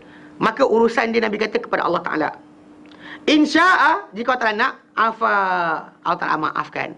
Wa insya'a, jika Allah Ta'ala nak, azabahu, Allah Ta'ala akan azab dia. Pasal urusan dia pada Allah Ta'ala. Fa'amruhu ilallah. Kita tak boleh nak kata macam, kau pasti mati ni, tak ada. Kita kalau tak ada saksi, tak ada sekian kan, dia memang dia bersalah. Urusan dia pada Allah Ta'ala. Kalau Allah Ta'ala nak ampunkan, Allah Ta'ala ampunkan. Kalau dia tak sempat taubat pun, ceritanya ni. Maksudnya tak dihukum dan sebagainya, kita tahu pun cerita tadi. Kalau tak sempat dia bertaubat dan sebagainya. Kalau sempat taubat, dia kosong. Sempat taubat, kosong terus. Pasal at-taibu minadz dzambi kaman la dzambalah. Orang bertaubat daripada dosa, maka seperti tak ada dosa langsung. Whoever kan repent daripada dosa yang dia buat, maka seolah dia tak berdosa langsung, hilang. Dosa dia kosong terus. Tapi ini yang tak sempat bertaubat ni. Kalau dia tak sempat bertaubat, kalau Allah Ta'ala nak, Allah Ta'ala ampunkan, maafkan. Kalau Allah Ta'ala nak, Allah Ta'ala hukum. Tapi cerita dia apa? Ini ahli iman saja. Faham tak? Kalau ahli syirik, orang mati kafir, takkan lepas. Hatta orang munafik dan sebagainya, Allah takkan pandang, takkan bersihkan mereka. Hatta digelar yang dahsyatnya di kalangan macam tadi ayat surah Imran atau surah Baqarah yang kita bacakan tu, sebenarnya itu tujuan kepada siapa? Ditujukan kepada golongan munafik ahli kitab. Orang ahli kitab yang dalam hati dia kufur, luaran dia dizahirkan sebagai seorang yang beragama. Dia kata religious. Dia percaya Tuhan, beriman dengan Tuhan, beriman dengan para anbiya, beriman dengan kitab. Tapi dalam kitab mereka kata tentang Muhammad, mereka lari. Munafik lah tu. Tu cuma munafik ahli kitab. Ini munafik Muslim, munafik dari kalangan orang Islam ada, munafik ahli kitab pun ada juga. Bahkan orang-orang yang kita ahli kitab tadi yang kita kata, dia dalam hati dia tak nak percaya Tuhan, tapi dia zahirkan macam percaya Tuhan dengan gaya agama dia. Benda tadi memang kita kata tunjuk kufur lah. Bila orang Islam tanya pada mereka kan, wa idza qila lahum aminu bima anzalallah, bila dikata pada mereka ni, beriman kamu dengan apa yang diturunkan oleh Allah Taala, qalu, mereka berkata, nu'minu bima unzila alaina, kami beriman dengan apa turun kepada kami. Baik, tapi wa yakfuruna bima wara'a, tapi mereka kufur dengan apa yang selepasnya, itu Al-Quran. Tapi sedangkan Al-Quran ni wa wal haqqu musaddiqan lima ma'ahum. Tapi Al-Quran ni benarkan apa kat tangan mereka. Dan sedangkan dalam kitab mereka sebut, kalau ada kata ada yang membenarkan, kena ikut. Mana the latest testament atau arahan tadi kena ikut macam tu. Tapi diorang still lari. Kan dia kata tak nak juga. Dia kata tak, kami beriman dengan apa ini je. Ini tak nak percaya. Allah Ta'ala kata pada Rasulullah, jawab. So uji mereka dengan satu soalan. Qul, katakan Muhammad, kalau kamu semua beriman, falima taqtuluna anbiya Allah. Kenapa kamu bunuh para nabi Allah Ta'ala? Kenapa kamu bunuh nabi-nabi Allah Ta'ala? Kalau kamu ni beriman, kenapa kamu bunuh? Soalan tu ditanyakan balik kepada mereka, mereka senyap. Tak jawab. Mereka ni munafik, dalam hati mereka kufur. Tapi dizahirkan mereka ni mukmin, zahirkan mukmin. Macam tu juga dengan orang beriman yang kita kata Muslim, yang mengaku mukmin, tapi dia punya dalam hati dia ada separuh tu memang tak nak, tak suka Islam. Maksudnya Islam ni adalah burden. Dia tentang kisah Rasulullah ni, dia dan satu lagi masalah, dia tak nak belajar. Dia tahu dia jahil bahasa Arab dan sebagainya. Jangan ambil sumber bahasa Inggeris untuk membaca tentang Rasulullah. Ambil sumber berkenaan dengan sekian daripada Wikipedia lah, Wikimapia dan sebagainya. Mana boleh macam tu? Tak, jadi kita kena faham bahawa dalam sumber rujukan, dalam masalah sejarah dan sebagainya, kita nak tahu satu benda, kena balik ikut bahasa asal. Maka kena sumber asal, bukan balik pada sumber second atau third. Ni sekarang ni yang bahasa Inggeris, kadang-kadang bukan arahan betul pun, tapi kita percaya. Lepas tu berhujah pula, macam pandai, kan, tak solat, lepas tu bangga pula. Masalah lah. Lepas tu dia bahasa bagus, memang masalah. Ini kita kata orang macam ni, kita kata kalau dalam awal asal, dia percaya, nak percaya tak nak percaya soalan. Soalan pertama, nak percaya ke tak percaya sebenarnya. Dia akan berkata, saya percaya. Tapi bila kita arahkan sabda Nabi, dia tak ikut. Alasan dia kerana tak semestinya macam tu. Mungkin ada pengertian lain. Apa meaning lain dekat dia? Apa maksud lain yang ada kat situ? Dia sebenarnya tak nak beramal je, itu je. Tak nak beramal, tak nak patuh. Bahkan dia gunakan falsafah kita lahir ni merdeka dan sebagainya. Lepas tu datanglah fahaman kononnya orang Arab zaman dahulu macam ni. Jadi arahan macam ni. So zaman kita lain, boleh tinggalkan syariat Islam kerana orang Arab lain, kita lain. Tak boleh. Ini banyak jadi macam tu. Yang moden sangat kononnya, dia ingatkan benda berkenaan. Pasal betul, kalau ikut dari segi logik akal, memang benar. Setiap arahan, setiap peraturan, setiap perundangan yang diturunkan kepada satu bangsa tadi, dia tak boleh melepasi time limit dia. Contoh kalau turun pada zaman batu, zaman orang contoh macam zaman Melayu Melaka. Mana karangan, pemikiran orang zaman tersebut tak sama zaman kita. Orang 60-an dahulu dengan kita pun tak sama juga. Kalau dekat dah pun, dalam lingkungan 1000 tahun pun masih lagi tak sama. Cara pemikiran 100 tahun lagi ada. Cara pemikiran, cara pentadbiran, cara faham benda logik dan sebagainya, perbahasan ilmiah semua tak sama. Tapi kita tahu memang, jadi setiap bangsa tadi hanya boleh dihukum dengan hukuman zaman dia je, kalau ikut logik. Tapi masalah sekarang ni kita dah kata isytiharkan la ilaha illallah, dia Tuhan Allah Ta'ala. Lepas tu Muhammad Rasulullah, kita isytiharkan Muhammad utusan Allah Ta'ala. Tapi dia ada tapi. Isytiharkan betul Allah Ta'ala Tuhan, Rasulullah ni utusan Allah Ta'ala. Allah Ta'ala ni maha kaya, maha terpuji. Allah Ta'ala ni maha mengetahui. Tapi dia tapi. Mana orang ni masalah iman dia tak betul. Iman mulut saja. Dalam hati dia masih lagi goyah dan dia masih lagi tak nak terima bulat pada Allah Ta'ala. Tak nak bulat terima Allah Ta'ala. Bahkan dia ada benda nak kena buang. Dia pasal dia rasa diri dia pandai, dia buang separuh. So orang macam ni kita kata bahaya. Bahaya. Jadi kita kata macam tadi kita bincangkan, memang orang-orang yang kita kata berdosa di dunia ini, yang bersalah dengan jenayah-jenayah yang tertentu, kalau dihukum, Allah Ta'ala akan ampunkan, jadikan kafarah. Kalau sekiranya tak sempat dihukum, mana tak ada penghapusan dosa kat atasnya, di hari akhirat nanti ada dua. Kalau tak nak hukum, Allah tak nak hukum, Allah maafkan, Allah tak maafkan. Itu hak mutlak Allah Ta'ala. Tak ada hak untuk kita kata tidak. Tak ada siapa kata macam kenapa nak boleh ampunkan pula, dia ni kan tak beriman dulu. Pasal ini hak Allah Ta'ala yang mutlak. Bahkan dalam hadis Nabi cerita berkenaan dengan tajuk seorang lelaki di hari akhirat nanti akan dibangkitkan Allah Ta'ala. Dia dulu ketika hidup kat dunia, dia pernah minta anak-anak dia, dia kata pada anak-anak dia, kalau sekiranya abah mati nanti, ambillah badan abah bakar. Lepas bakar, ambil tulang tu, ambil kisar. Lepas kisar tulang tu, cari hari berangin, hari angin kuat, ataupun pergi ke laut, sebarkan, terakkan. Di hari akhirat Allah Ta'ala jadikan dia balik hidup. Allah tanya dengan dia, kenapa kau buat benda berkenaan? Nabi kata, dia pun menjawab. Dia kata apa? Dia kata, ya Allah, kerana takutkan kau. Allah Ta'ala berkata kepada malaikat, ambil dia masukkan syurga. Maksudnya dia tahu dia akan kena hukum. Jadi dia kebimbangan tadi menyebabkan dia buat benda berkenaan. Kalau sekarang siapa buat, masuk neraka terus, tak keluar-keluar dah. Ini faham tak? Dia konsep tadi nak katakan, sincerity dia takut Tuhan tadi. Memang dia bagi tahu anak-anak dia suruh buat tadi, sincerely kena takut Allah Ta'ala. Bukan tiru. Kita kalau kita buat, kita tiru, hoping that kita dapat hukum yang sama. Faham tak? Kita tiru, kita tiru, imitation, copycat. Copycat je, bukan betul. Dia tadi memang betul, dia takut Allah Ta'ala.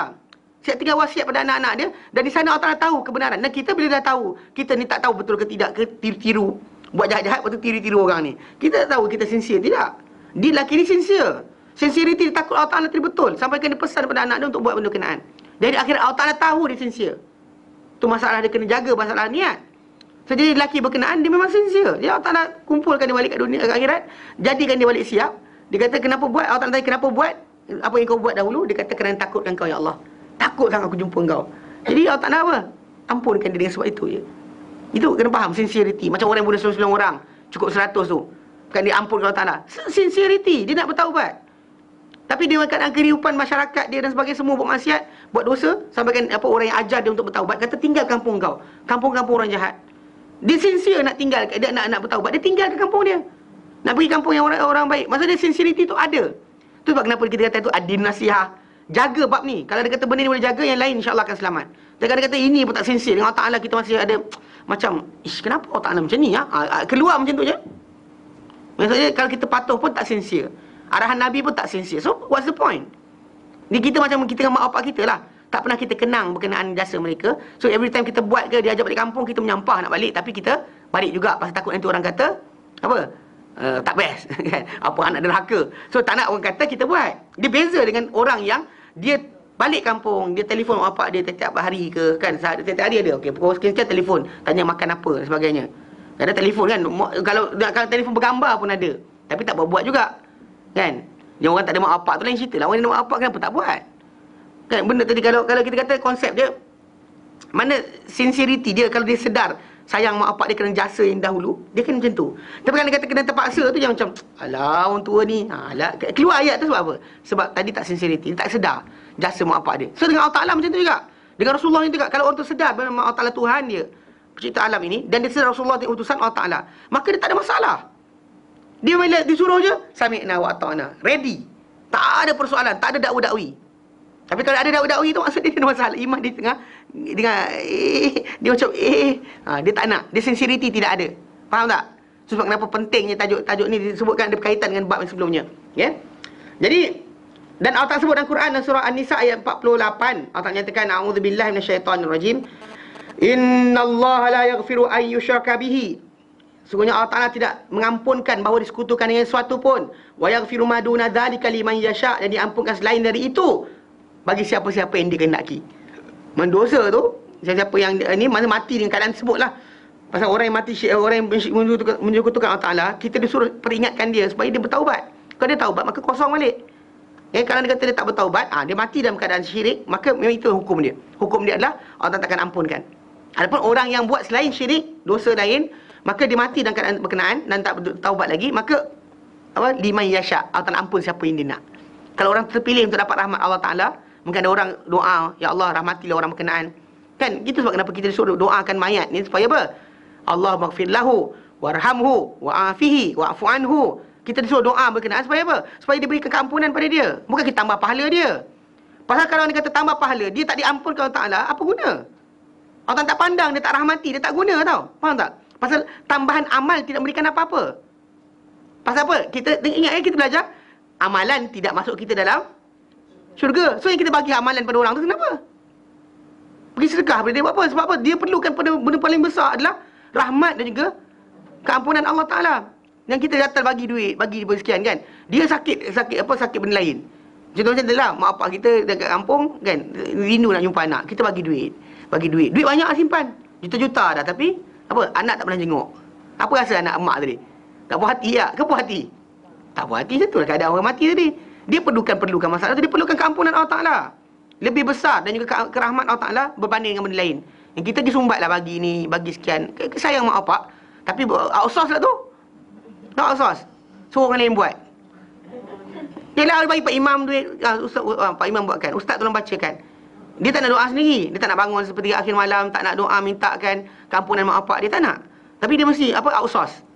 Semua outsource. Ingatkan Amerika je outsource barang. Kan syarikat kita buat outsource. Outsource doa.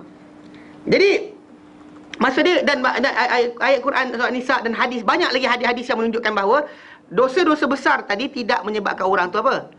Keluar daripada iman. Dia masih dalam iman. Cuma masalah dia, tapi lah macam kita kata, jangan tak bertaubat. Kalau dia tak bertaubat, neraka Allah Ta'ala tu berat. Minuman dia dalam neraka nanti nanah dan darah. Minuman daripada tembaga yang cair. Mana muka kita, daging kita ni akan dibakar. Lepas tu kulit kita masak je, diganti kulit baru untuk dibakar secara berterusan. Benda-benda ni masalah, kita ingat betul-betul. Jangan kita kata pandang ringan. Allah Ta'ala peringatkan. Dan actually dalam sejarah umat Islam dunia ni, atau sejarah agama dunia ni lah, yang paling detail berkenaan dengan masalah neraka macam mana, Islam je. Dalam Kristianiti, dalam Yahudi, sifat neraka syurga ni tak jelas. Tak jelas langsung. Bahkan kita kata itu sebab kenapa bila sampaikan orang-orang Kristian ni, bila dia bincang berkenaan neraka, dia terpaksa rujuk pada umat Islam punya rujukan. Ini berlaku bila mana seorang lelaki Itali nama Dante, dia karang Divine Comedian berkenaan dengan Seven Deadly Sin, 7 dosa besar. Dia sebut berkenaan neraka macam ni kan. Akhirnya orang dapati dia ni sebenarnya merujuk pada karangan para ulama Islam seperti Tabari, Qurtubi dan sebagainya. Dia dapati dia ni plagiarize, dia plagiat, curi barang orang, lepas tu tak bagi tahu rujukan mana. Lepas tu kenapa dalam gereja tak ada. Dia ni orang biasa, orang yang mula-mula sekali tulis berkenaan tajuk sebut. So detail neraka syurga ni tak ada tempat lain. Dalam Islam, kalau siapa nak tahu detail dia, apa minuman dia, apa makanan dia, macam mana bayangan dia, macam mana kepanasan dia, semua terangkan. Kalau syurga pula kenikmatan dia, macam mana sungai dia, macam mana tanah dia, macam mana pokok dia, bata ni nanti, bata, labinah tu, bahan binaan tadi, emas dan perak. Dalam Sahih Muslim, nanti akan datang kita akan baca, labinatun min zahab wa labinatun min fiddah. Bata daripada emas, bata daripada perak. Itu binaan syurga. Bayangkan. Semuanya luxury kan. Kita kan dapat benda tu. Dibayangkan macam tu sekali supaya kita nak betul bau bata. Binaan dia, tanah dia daripada kasturi. Mana kasturi bau wangi dan sebagainya. Bahkan pokok di sana bukan macam pokok sini. Pokok di sana semua kita kata buah sentiasa keluar. Kita nak dapat. Benda tu Allah Ta'ala saja terang pada kita kedudukan syurga tadi supaya kita nak pada dia. Diberikan detail. So neraka macam tu juga diberikan detail. So, jadi kalau kita tak lari juga dari neraka, macam bila Jibril kata apa? Aku tak rasa siapa-siapa akan masuk neraka. Dan dia bila tengok syurga, aku tak rasa siapa akan tak nak masuk syurga dengan apa yang ada dalam dia, dengan sifat tadi. Lepas tu bila Allah Ta'ala tutupkan neraka dan syurga tadi, yang satu dengan kepayahan untuk syurga, yang satu lagi dengan syahwat, keseronokan. Lalu Jibril kata, aku tak rasa seorang pun akan masuk syurga. Ada seorang dia tengok neraka, aku tak rasa siapa-siapa terlepas neraka. Faham tak? Keinginan kita mati pasti, tapi kita tak buat kerja tu je lah. Itu sebab kenapa kita kena peringatkan. Ada kawan yang cari kawan gosip, kawan beli belah kan, kawan shopping best juga. Tapi kawan yang paling penting adalah kawan yang ingat kita benda kita salah, dia perbaiki. Dia kata benda ni haram, benda ni halal, jangan buat benda ni. Kalau kita kata kita tengah marah orang, kita tengah nak marah, dia comfortkan kita, jangan marah, Nabi tak benarkan. Itu yang patut kita cari. Bukan cari kawan yang jenis macam apa pun pukul dia kan. Itu masalah lah kita masalah banyak orang tak cari kawan yang betul. Okay, jadi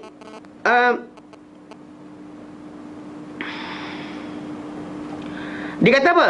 Dan oleh kerana sah bila sah hadis pertentangan dua tajuk tadi, dan bila datang hadis yang kata kalau berzina mencuri pun kita kata boleh lagi Allah Ta'ala ampunkan. Okey. Oleh kerana sah pertentangan yang berlaku ini, maka kita kena takwilkan hadis yang pertama, hadis yang berbunyi wa huwa mu'min tadi. Mana tidak beriman, tidak berzina, orang yang berzina ketika berzina dia beriman. Tak mencuri, orang mencuri ketika mencuri dia beriman. Sebab lafaz hadis tu zahirnya menunjukkan dia tak ada iman. Tapi bila kita baca hadis yang lain menunjukkan bahawa iman dia masih lagi nilai. Bahkan orang yang muflis. Ingat muflis? Oh, muflis bukan orang kafir. Orang muflis ni Muslim. Mana yang Nabi kata muflis kalangan umatku. Adalah orang datang pada kiamat nanti dengan puasa, dengan sedekah, dengan zakat, dengan haji, dengan macam-macam, tapi pernah maki orang, caci orang, tumpah darah orang, makan harta orang. Benda tu haram kan semua sekali. Tapi dia akan hukuman dia akan masuk neraka lah. Tapi ikut kadar, nak ampunkan ke tidak, Allah Ta'ala terpulang pada Allah Ta'ala. Jangan kita macam happy akan lepas. Tak, ada orang tak akan lepas. Pasal apa? Pasal Allah kata liman yasha. Hadis Nabi berkata apa? Liman yasha. Insya'a azabahu, insya'a afa anhu. Kalau Allah nak, Allah azab dia, Allah Ta'ala maafkan dia. So kita dalam masalah manusia ni ramai. Kan ratio ahli syurga 1 dalam 1000. So kalau dia kata yang buat jahat, kita ni antara antara yang apa juta-jutaan manusia, agak-agak kita nombor berapa agak terlepas. Kan nombor kita nombor berapa yang akan terlepas. Wallahu taala alam. So jadi jangan angan-angan nak boleh lepas. Kan jangan angan-angan awal-awal lagi tak apa, masuk neraka nanti boleh lepas. Siapa kata? Pasal apa? Nak lepaskan pun di kalangan ahli iman tadi, siapa? Pilihan Allah Taala. Dibakar ikut kadar dosa dia, tapi lepas tu nak ampunkan ke tidak, Allah Taala pilih. So jadi kena ingat bukan kita kata apa semudah itu. Manusia itu Allah Taala letakkan pasal siapa-siapa sacrifice diri dia, berkorban, memang dia bekerja untuk akhirat, maka dia akan dapat ganjaran yang berbeza dengan orang yang tak buat kerja. Takkan Allah Taala jadikan orang beriman dengan orang yang membuat kejahatan dunia serupa. Afana ja'alul muslimin akan mujrimin. Akan kami nak jadikan orang yang apa muslimin, orang yang berserah pada Allah Taala, kan mujrim sama seperti orang yang membuat jenayah. Allah Taala kata malakum kaifa tahkumun. Apa hak korang ni, kenapa kau hukum macam ni? Kenapa kau faham macam ni? Allah Taala tanya. Takkan tak faham lagi. Setiap orang ni ada ganjaran dia ikut kadar ke amal dia. Kenapa kamu fikir bahawa orang tu kat dunia macam ni, kat akhirat pun terpulanglah. Tak apa, boleh lepas kot. Jangan. Mungkin sangkut kita tak lepas-lepas langsung, tu bahaya dia. Jadi kita kata berdasar pada hadis tadi dia takwilkan hadis-hadis yang awal dengan apa yang makna dia. Dan para ulama bercanggahan mengenai perkara tersebut. Berkata Ibnu Abbas radhiyallahu anhu, sesungguhnya dalam hadis yang tersebut yang awal tadi dibawa kepada kepada orang-orang yang menghalalkan perkara-perkara haram tadi. Contoh macam orang yang berzina yang merasakan benda itu halal, maka memang dia tak ada iman langsung. Kosong, zero. Dia bukan tak sempurna, memang kosong iman tak langsung, tak ada iman langsung. Sebab apa? Sebab orang ni menghalalkan yang haram. Allah Taala larang, dia kata lah hantar itu memang salah. Orang maksudnya menghalalkan yang kabair tadi. Dan itu maksud pertama. Ibnu Abbas kata maksud dia la yazni zani hina yazni wa mu'min wa yasiku sariqu hina yasiku wa mu'min. Maksud dia pada orang mana? Orang yang kata benda tu halal. Walaupun dia tahu Allah Taala haramkan, tapi dengan bangga dia kata tipu je. Benda tak penting. Benda ni ikut suka-suka. Kalau yang tak terpaksa mungkin tidak, ataupun ini yang untuk bawah umur. Macam Amerika Syarikat kan, bogey telanjang dan sebagainya kan, dia punya ukuran dia bawah 18 tahun tak boleh. Lepas 18 tahun tak apa. Dia halal lepas 18. Tu dia ada akta undang-undang tau. Undang-undang dia bawa underage, kalau ditaksiarkan gambar ke dan sebagainya, orang ngorat ke dan sebagainya, dikira sebagai apa? Pedofile dan sebagainya lah. Mana dikira sebagai jahat lah orang yang pada budak-budak tadi. Lepas 18 tahun, tak apa. Kau buatlah benda haram, tak kisah. Kan? Kau jual badan kau buat benda pun tak apa, haram, tak kisah. It's okay. Pasal tak? Dia punya ukuran apa sempitnya ukuran mereka ni. Mana benda haram tadi dia suka hati dia je. Itu memang menghalalkan yang haram lah. Apa lagi? Mana bila letakkan umur benda sekian tak apa berzina. Umur sekian-sekian kalau berzina tak boleh. Kan? Mana berzina lepas 18 tak apa. Maka tak ada masalah. As long as suka sama suka. Mana dia menghalalkan haram. Orang ni Ibn Abbas kata ini yang dikatakan sebagai orang yang tak ada iman langsung. Zero iman dia tak ada langsung. Tidak ada iman langsung Ada juga yang mengatakan makna dia adalah orang yang melakukan perkara-perkara besar, dosa-dosa besar. Kita kata menzina dosa besar. Kan? Minum arak dosa besar, mencuri dosa besar. Itu dosa-dosa besar semua sekali. Dia kata sebenarnya orang yang melakukan dosa-dosa besar tersebut dicabut daripadanya iman sempurna. Nama iman sempurna. Kamilul iman tu hilang. Dia mukmin tapi iman yang tak sempurna. Iman yang tak sempurna. Okey? Iman kosong. Ada ke dia bukan Islam? Bukan Islam lah. Kalau dia kata menghalalkan yang haram, actually kafir. Kafir. Siapa-siapa menentang Al-Quran, kafir. Quran kata tak ada, dia kata ada, kafir. Terkeluar Islam terus. Rejected. Walau satu ayat Quran, kita tolak. Walau satu ayat, terkeluar Islam. Cuba para ulama lepas tu tanya, kenapa dia tolak? Mungkin dia jahil, mungkin dia itu kebarangkalian. Bila ada kebarangkalian, kita tak hukum orang kafir suka hati kita. Bukan nampak kafir, ini kafir. Tak boleh. Sebab apa? Sebab kita balik pada tajuk masalah, kenapa jadi macam tu? Pasal kalau masyarakat kita zaman kita sekarang ni dengan jahil, baca Quran tahu Yasin je. Kan lain tak tahu, tak baca.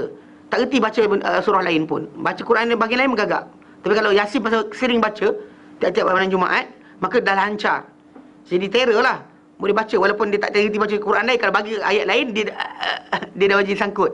So jadi kita kata konsep ni orang yang hidup zaman kita sekarang ni, kita takwilkan masalah hukum, masalah iman dia tadi. Jangan kita hukum terus. Ataupun contoh macam kalau pemimpin negara, banyak konsultan yang sesat keliling dia, pun sama juga. Konsultan tadi, mana dia disesatkan dengan keliling dia. Jadi dia akan berdosa bersalah. Tapi untuk kita hukum dia kafir, tak, tunggu dulu. Faham tak? Jangan hukum kafir dulu. Tapi dalam asasnya kalau dia memang menghalalkan dalam diri dia, dia halalkan, memang dia kafir. Walaupun dia tak isytiharkan. Walau dia tak isytiharkan sekalipun, dia kafir sifat Allah. Kosong, iman kosong. Bukannya half-half. Itu maksud pertama. Maksud kedua, dikatakan bahawa orang tu dicabut daripada nama iman yang sempurna. Atau maksud dia, iman yang bermanfaat. Yang boleh apa? Menjauhkan dia daripada dosa-dosa besar tadi. Maksudnya, ada orang iman dia tadi, menjadikan dia ni tertahan daripada membuat dosa. Ada orang iman dia ada tapi terlampau nipis sampai apa? Tak bermanfaat langsung. Ada iman tapi tak ada faedah. Percaya tapi tak ada faedah. Percaya Allah Tuhan tapi tak ada faedah daripada iman. Dia tak dapat manfaat daripada iman dia. Tak manfaat daripada iman dia. Mana kalau kita manfaat daripada iman, contoh macam kita nampak orang tu tertahan daripada benda-benda dosa-dosa besar, tertahan daripada buat maksiat, tertahan mulut dia bercakap benda yang haram. Sebab apa? Ada iman, iman dia bermanfaat. Menjadikan dia seorang yang apa? Baik. Tapi ada orang yang iman dia ada tapi tak ada guna. Ini iman yang mungkin itu maksud dia sebagai iman yang tak bermanfaat atau iman yang tak sempurna. Daripada orang ni tak ada nama iman yang sempurna. Okey. Dan berkata Hasan Al-Basri maksud dia orang tersebut dia tak ada iman dalam mukmin tidak berzina, orang yang berzina ketika berzina dia beriman. Maksud dia dicabut daripadanya nama terpuji. Okey. Nama-nama terpuji nama-nama terpuji atau gelar terpuji yang Allah Taala namakan dengannya kekasih-kasihnya di kalangan orang-orang yang beriman. Kalau tak gelar orang beriman ni orang sekian, so orang terkeluar daripada lingkungan tersebut. Tak masuk mereka dalam golongan yang dipuji oleh Allah Subhanahu Wa Taala. Macam Allah kata, qad aflahal mu'minun. Telah berjayalah orang-orang yang beriman. Alladzina hum fi salatim khashi'un. Mereka dalam solat mereka apa? Khusyuk. Walladzina hum li zakati fa'ilun. Mana untuk ini orang ni tak masuk. This person terkeluar daripada pujian Allah Taala ataupun orang yang Ta'ala beritakan gembira untuk mereka dalam untuk syurga di hari akhirat nanti. Mana dia terkeluar daripada lingkungan tersebut. Tapi terkeluar tahap mana? Macam kita kata boleh diampunkan tapi mungkin level bawah sekali lah. Syurga paling rendah dan sebagainya. Baik. Dan dia layak untuk dapat apa nama celaan yang namakan dengan munafik atau fasik. So dia gelar dia ni fasik ataupun munafik. Fasik atau munafik. Kalau dia menghalalkan sebagainya dia munafik atau dia mengaku dia Islam tapi dia buat benda berkenaan fasik. Dia terkeluar daripada nama mukmin. Dia keluar jadi fasik. Dan dalam hadis Bukhari Ibnu Abbas telah menyatakan dalam hadis Bukhari, hadis nombor sebagai ta'liq muallaq, hadis muallaq 1258. Ni kata-kata Ibnu Abbas. Dia kata apa? Bila disebut oleh Nabi SAW, tidak berzina orang berzina ketika berzina dia beriman, tidak mencuri orang mencuri ketika mencuri dia beriman, tidak minum arak ketika minum arak dia beriman. Maksud dia dicabut daripada nur iman. Cahaya keimanan itu dicabut daripada dia. Okay? Dan diriwayatkan satu hadis yang marfu' berkenaan perkara ni. Tapi hadis ni disebut dalam Fathul Bari. Okay? Fathul Bari mana Ibnu Hajar Asqalani ada sebut benda tu. Disebut dalam tu mana siapa-siapa yang berzina, man zana. Siapa yang berzina, naza'allahu nural iman. Allah cabut daripadanya cahaya keimanan min qalbihi, daripada hati dia. Fa in syaa ayaruddahu raddahu ilaih. Kalau Allah nak, Allah kembalikan balik. Kalau tak, Allah akan hilangkan terus, dia takkan bertaubat lepas sudah. Itu kadang-kadang orang tu buat maksiat, kita nampak lepas tu ada kalanya dia makin teruk dahsyat terus. Sebenarnya satu kesalahan dia buat tadi menyebabkan Allah tarik iman daripada dia. Masalah pulang balik ke tidak? Dia kata kalau nak Allah pulangkan, kalau tidak Allah akan pulangkan balik. So jadi dia orang tu akan terus sampai kehidupan dia akan masuk maksiat-maksiat. Dia kadang-kadang buat satu je, tapi dia akan melingkung pada yang lain. Sekali dia minum, macam minum arak, sekali dia minum, test. Lepas tu dia akan sekali je. Tapi lepas tu dicabut daripada cahaya keimanan. Asal tu dia takut-takut, tapi dicabut cahaya keimanan daripada hati dia, lepas tu tak takut, tak kisah. Tak kisah tadi berlaku sebab apa? Sebab cahaya iman dia telah dicabut daripada hati dia. Okey? Semua ini takwilan tadi berkenaan hadis ini, semua takwil yang hasan, takwilan yang elok, takwilan yang elok. Kita bukan larikan maksud daripada maksud berkenaan, pasal hadis ini ada pertentangan dengan hadis yang lain yang sahih juga. Jadi kita terpaksa takwilkan ini ikut yang lain.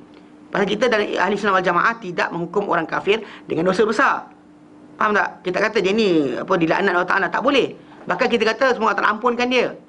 Semoga Allah Taala berikan dia rahmat. Semoga Allah Taala maafkan dia dengan kesalahan dia. Pasal dia di dalam apa? Selagi dia tak syirik, selagi dia tak syirik, dia berada di bawah apa? Di bawah ihsan Allah Taala. Allah Taala ampunkan ke tidak, itu hak Allah Taala. So jangan kita pula hukum juga. Allah Taala tak hukum, kita hukum awal-awal lagi. Mana boleh? Memang laknatlah dia dan sebagainya, minum arak. Itu masalah Tak boleh, tak dibenarkan dalam Islam.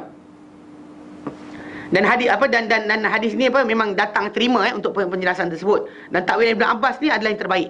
Yang Ibn Abbas kata bahawa maksud dia hadis ni mungkin datang sebenarnya untuk terjelaskan kepada kita berkenaan orang-orang yang memang menghalalkan benda tersebut. So jadi kita kata orang tu memang iman tak ada langsung lah, terkeluar langsung daripada asas iman.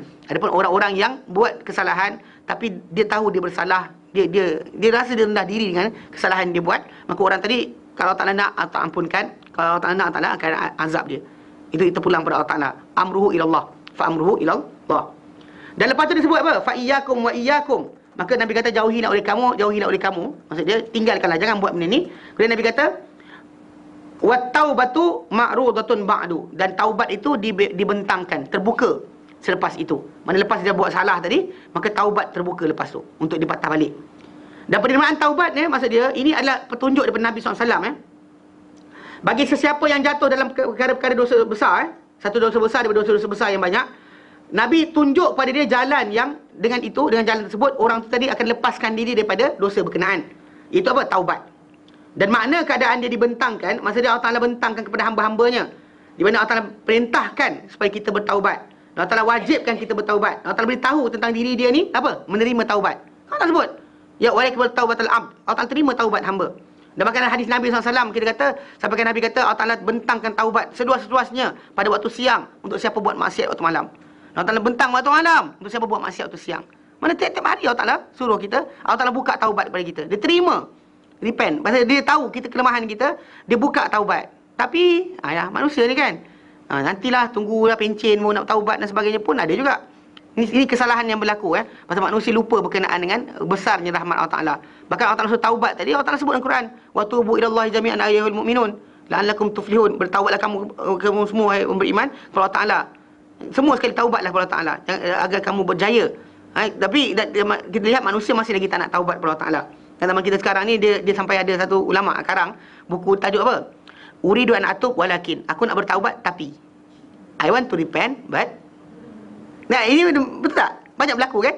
Dan saya nak bertaubat tapi dia tapi lama. Kan? Banyak benda. Kadang-kadang macam benda tu macam mahal sangat. Kadang-kadang benda tu berkenaan duit kita duduk dan saham tak betul ke dan sebagainya, atau duduk dekat dalam benda tak pasti, atau benda sekian-sekian syubhah. Kita tahu benda salah tapi pulangannya tinggi ustaz. Terpulanglah. Kan? Itu terpulang masing-masing. So secara tak langsung kita kata, sedangkan kita tahu dalam hadis Nabi SAW Nabi kata apa? Man taraka syai'an lillah, barang siapa tinggalkan sesuatu kerana Allah Ta'ala, awwadahullahu khairan minhu, Allah Ta'ala akan gantikan untuknya lebih baik daripada itu. Dah ajar, dah bagi tahu taubat terbuka, tapi masih lagi tak nak buat. Itu pulanglah. Tapi kita kata dosa besar tadi, kita manusia buat sekalipun, taubat masih lagi terbuka.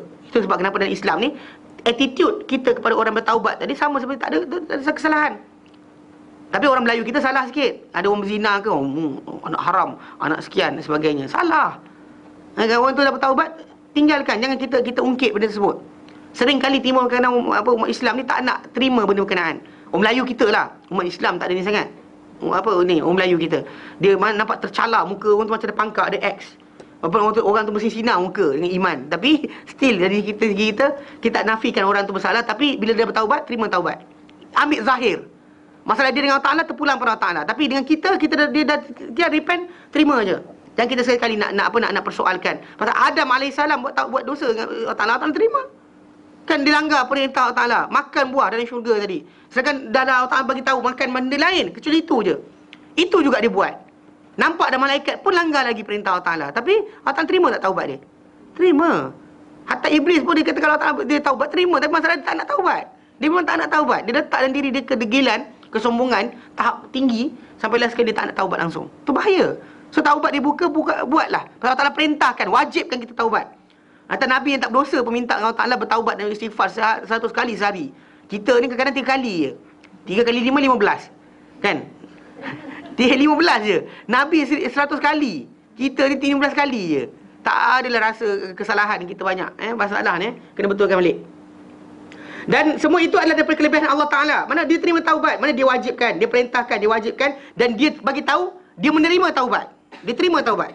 Semua itu adalah daripada kelebihan Allah Ta'ala dan juga kelembutannya terhadap hamba-hambanya. Lembutnya dia pada hamba dia terima taubat mereka. Kerana Allah Ta'ala tahu pada hamba-hamba tadi ada apa? Ada kelemahan daripada apa? Menentang perkara-perkara yang bawa dia kepada dia ni maksiat. Kan macam zaman sekarang internet, tekan-tekan keluar ini. Rasa macam best pula, gacha gosip. Sekian, lepas tu type pula. Lepas tu itu yang itulah. Kalau orang muda ni tengok gambar lucah dan sebagainya. Benda berkenaan ni. Jadi benda tu tarikan tu besar. Allah Taala tahu kelemahan manusia. Jadi Allah Taala buat apa? Allah Taala beri keampunan, buka pintu taubat. Bertaubatlah. Buanglah benda berkenaan. Kalau ada orang minta buang. Lepas tu kemudian kita taubat kepada Allah Taala. Bila kita bertaubat, nanti Allah Taala akan terima taubat. Itu janji dia. Dia akan terima taubat kita. Tapi kita sering tak nak taubat. Kenapa? Tak tahu. Kan nak tunggu apa? Tunggu sampai apa? Dah sakit sampai apa? Paru-paru grade ketiga ke? Hepatitis C, D, E, F ke? Ataupun kena buah pinggang gagal ke? Buat nak taubat. Macam mana? Kenapa? Kenapa? Tunggu apa lagi? Tunggu apa lagi? Kalau kita ada jumpa orang yang saudara mara kita macam tu, tak cakap tunggu apa lagi? Apa lagi nak tunggu? Bila Allah Ta'ala buka pintu taubat, buat. Dan apakah yang bawa manusia ni kepada apa, yang dikatakan apa, yang bawa kepada apa, untuk menentang yang benda yang bawa kita kepada maksiat tadi adalah diri kita sendiri. Diri kita sendiri, hawa nafsu kita, keinginan kita, desire kita ada, dan juga syaitan-syaitan manusia dan jin. Syaitan manusia, syaitan jin. Bukan syaitan manusia, jin je. Syaitan manusia pun ada. Yang kawan-kawan ajak, jom pergi wayang, jom pergi sekian, jom gosip, kan? Jom sekian. Ini tu masalah. Jadi kita kata benda-benda tadi, benda tu kita payah nak menentang. Kalau bab syaitan jin tu kita tak nampak. Syaitan manusia kita segan. Segan lah ustaz nak tolak. Dulu saya biasa buat jahat dengan dia. Tu masalahnya. Kadang-kadang buanglah, tinggalkan. Dan belajar. Let go. Belajar let go daripada benda ni. Banyak orang lambat bertaubat. Okey? Maka Allah Ta'ala tahu daripada hamba-Nya akan berlaku perkara-perkara tadi, dan Allah Ta'ala belas kasihan pada mereka. Lalu Allah Ta'ala tunjuk kepada mereka ni cara taubat. Lalu Allah Ta'ala bentang taubat. Tengok, dia tahu lemah, dia buka pintu taubat, dia suruh taubat. Dia bagi contoh-contoh sepanjang kehidupan manusia ni, contoh taubat. Macam Yunus AS, kan, bila dia danggap perintah Allah Ta'ala, Allah Ta'ala buka pintu taubat. Tenggelam, ditelan oleh ikan. Dia minta ampun, Allah Ta'ala ampunkan. Semua sekali, tak ada siapa yang tak boleh diampunkan. Ampunkan Allah Ta'ala luas. Tapi kita je lambat, tak nak bertaubat. Dan orang yang tak terlibat pun beri nak hukum orang. Mana boleh? Bukan kerja kita menghukum orang. Kadang-kadang orang tu bersalah, betul. Dia berzina dan sebagainya sampai terlanjur anak nikah ke. Kita tak disuruh supaya hukum dia. Hukuman dia si Allah Ta'ala. Mana Allah Ta'ala ampunkan, Allah Ta'ala ampunkan. Kita harap dia diampunkan. Pasal kita kena pada orang berkenaan. Macam adik-beradik kita sendiri. Kita nak ke adik-beradik kita, anak kita dan sebagainya dihukum oleh Allah Ta'ala. Mana dengan depan mata kita tidak diampunkan oleh Allah Ta'ala. Nak tak? Tak nak kan? So macam tu kita nak benda sama kepada saudara kita se-Islam. Selagi mana dia boleh nak bertaubat, terima taubat dia, kita harap Allah Ta'ala terima taubat dia. Para ulama apa ahli sunnah, ulama salaf. Dahulu ni kalau ada orang sesat dan sebagainya, dia biasakan doa, hadahullah. Allah Ta'ala beri hidayah pada orang berkenaan. Orang macam sekian sesat ni, Allah Ta'ala beri hidayah pada dia. Dia minta macam tu. Bukan dia kata laknat Allah Ta'ala kat atasnya. Kecuali dalam tajuk tertentu berkaitan dengan tajuk masalah para sahabat ke atau kehormatan Rasulullah, itu timur tajuk. Adapun berkaitan tajuk masalah dosa-dosa yang dosa biasa manusia ni, diorang harap sangat Allah Ta'ala beri taubat pada orang tersebut, Jadi memang Allah Ta'ala wajibkan, Allah Ta'ala bentangkan taubat, wajibkan taubat, dan juga beritahu bahawa dia menerima taubat berkenaan. Dan juga bahawa dia wajibkan, okey, ke atas orang-orang orang-orang yang mewajibkan orang-orang yang menasihatkan, orang beritahu. Okey, kita diwajibkan kita ni menasihatkan kepada orang bermaksiat supaya dia bertaubat. Nasihatkan dia bertaubatlah. Taubatlah kepada Allah Ta'ala. Okey? Dan memberitahu pada orang yang orang bermaksiat tadi, bagi tahu dia, ajar. Kita yang tahu ni kena ajar pada orang yang tak tahu berkenaan dengan taubat. Tak ada syarat-syarat lain taubat ni. Taubat tu memadai dengan orang tu, dia tinggalkan benda yang dia buat tadi tu, menyesal dan minta ampun Allah Ta'ala. Stop situ je. Tak ada kena bayar dam dan sebagainya, kecuali macam bab berkenaan dengan tajuk yang denda Allah Ta'ala letakkan. Contoh macam bab berkenaan dengan persubuhan ketika Ramadan ke, siang Ramadan, ataupun benda yang Allah Ta'ala letakkan syarat-syarat dia. Adapun yang lain-lain tadi, macam masalah zina ke, masalah minum arak ke dan sebagainya, asas pertama tajuk taubat tu kena. Dan kebetulan zaman kita sekarang ni di Malaysia ni tidak ada pelaksanaan hukum sebat dan sebagainya. Dan bahkan kalau siapa-siapa mengaku berzina zaman kita sekarang ni akan didenda sahaja, ataupun diberikan orang kata kalau dibawa ke penjara, warden penjara akan kata kami tak reti sebab cara Islam. So jadi kita boleh buat, tapi taubatlah, apa benda lagi nak buat? Yang kita kata macam habislah kau, matilah kau. Kalau kau duduk Saudi Arabia bolehlah kena hukum, boleh bersih dosa. Kau duduk Malaysia tak bersih dah kau. Tak, jangan buat macam tu. Ni ada orang kan dia ingat macam tu. Tak, dia boleh diampunkan lagi. Minta ampun, cakap kena taubatlah. Lain, not more than that. Taubat. Peringatkan dia supaya bertaubat. Nasihatkan dia supaya bertaubat. Kenalkan taubat dan juga apa? Wajibkan ke atas mereka ni bertaubat. Okay? Dan juga apa? Dan juga kalau sekiranya pemerintah, kena apa? Cara dia kena laksanakan hukuman Allah Taala ke atas siapa-siapa yang meninggalkan benda tersebut. Yang tak bertaubat tadi tu, dia laksanakan hukuman Allah Taala ke atas mereka. Yang memang zahir tunjukkan maksiat mereka, laksanakan hukum. Itu ke atas kerajaan. Yang bukan kita seorang-seorang Dan itu kesemuanya adalah daripada kelembutan yang yang berhubung bercantum berterusan, tak pernah berhenti. Ni berterusan tau. Tiap-tiap hari, setiap malam, setiap jam, sehinggalah matahari terbit daripada barat. Start terbit barat je, stop, habis. Pintu taubat yang luas je Nabi kata macam timur barat. Luas pintu taubat ni. Mana tak ada tertutup kecuali pada sebelum kiamat nanti Allah Ta'ala akan terbitkan matahari dari barat. Ketika tu manusia tak ada alasan lain. Memang siapa yang nak bertaubat ketika itu takkan dapat diterima taubatnya. Habis, kosong. Faham Taubat tidak ada lagi pada waktu berkenaan. Jadi sekarang ni masih dibuka, masih diagihkan taubat tadi kepada semua hamba-hamba Allah Ta'ala. Dan ataupun sekiranya nyawa sampai sini, tak sampai sini lagi nyawa, maka taubat masih kita buka. Sampai sini nampak ada malaikat yang datang ambil kita, ketika itu tak terima taubat dah. Taubat namanya pun takkan diterima. Itu akan kita bincangkan pada masa akan datang insya-Allah. Dan ba'du tu, mana ba'du tu selepas itulah, after that. Itu macam Allah sebut Al-Quran dan surah Ar-Rum ayat yang keempat. Allah nyatakan lillahil amru min qablu wa min ba'du. Milik Allah lah urusan sebelum itu dan selepas itu. Al-ba'du tu dia datangkan dengan bukan tanwin dua tau. Dia datang dengan ba'du je. Tak ada min, tak ada apa, tapi ba'du. Mana maksud dia ba'du tu? Sebelum itu atau selepas itu. Kalau qablu atau ba'du, nampak dalam Quran kata mana-mana, dia rupa macam tu je. Tak ada min, maksud dia sebelum itu atau selepas itu. Itu tu tak ada tersorok. Tak jumpa, tak nampak. Jelas? Jadi faham. Jadi tajuk taubat ni jelas daripada hadis Nabi ni, ajarkan, bagi tahu. Kalau bersalah banyak kali mana sekalipun, taubat tetap bertaubat. Tak ada istilah macam orang tu buat jahat, bertaubat, lepas tu buat jahat lagi, bertaubat, habis. Tak guna dah, tak ada. Tak pernah datang hadis Nabi SAW berkenaan dengan tajuk ni. Bahkan bila orang tu sering tahu dia ni ada Tuhan yang mengampunkan dia, sampai Allah Ta'ala akan ampunkan terus. Allah kata dia ni, manusia ni ada yang akan nanti kan bincangkan nanti, yang dia bersalah, kemudian dia bertaubat balik, kemudian dia bersalah lagi, dia bertaubat lagi. Dia ada keinginan untuk taubat, tapi mungkin suasana masyarakat dia atau suasana kehidupan dia tadi tidak membawa kepada keimanan, maka menyebabkan dia makin hanyut, dia taubat lagi. Dia terus taubat, Allah Ta'ala akan ampunkan dia. Tak ada orang tak pernah tak terima. Tak ada macam degil kau berapa kali dah taubat, batal. Kalau kita kan cakap dah kan macam anak kita kan, aku cakap tak nak buat, aku buat lagi kan. Last kali kita menyampah. Tak, Allah Ta'ala tak. Every time orang tu datang, walau banyak kali mana sekalipun dia ulang kali, still Allah Ta'ala akan terima. Faham? Tak ada datang dalil mana dalil yang mengatakan kalau orang taubat 3 kali je, lepas 3 kali tu tak ada taubat dah, tak ada. Selagi mana tak terbit matahari di barat, selagi mana tidak nyawa tak sampai sini, maka taubat kita masih lagi terbuka. Faham? Jelas Jadi insya-Allah kita akan masuk pada minggu akan datang berkenaan alamatun nifaq, tanda-tanda munafik. Bab yang ke-21, tanda-tanda munafik. Ya, kita berhenti kat sini. Wallahu a'lam wa sallallahu ala sayyidina Muhammad wa ala salam walhamdulillahi alamin. Subhanaka hamdika asyhadu an la ilaha illa anta astaghfiruka wa atubu ilaik. Assalamualaikum warahmatullahi taala wabarakatuh.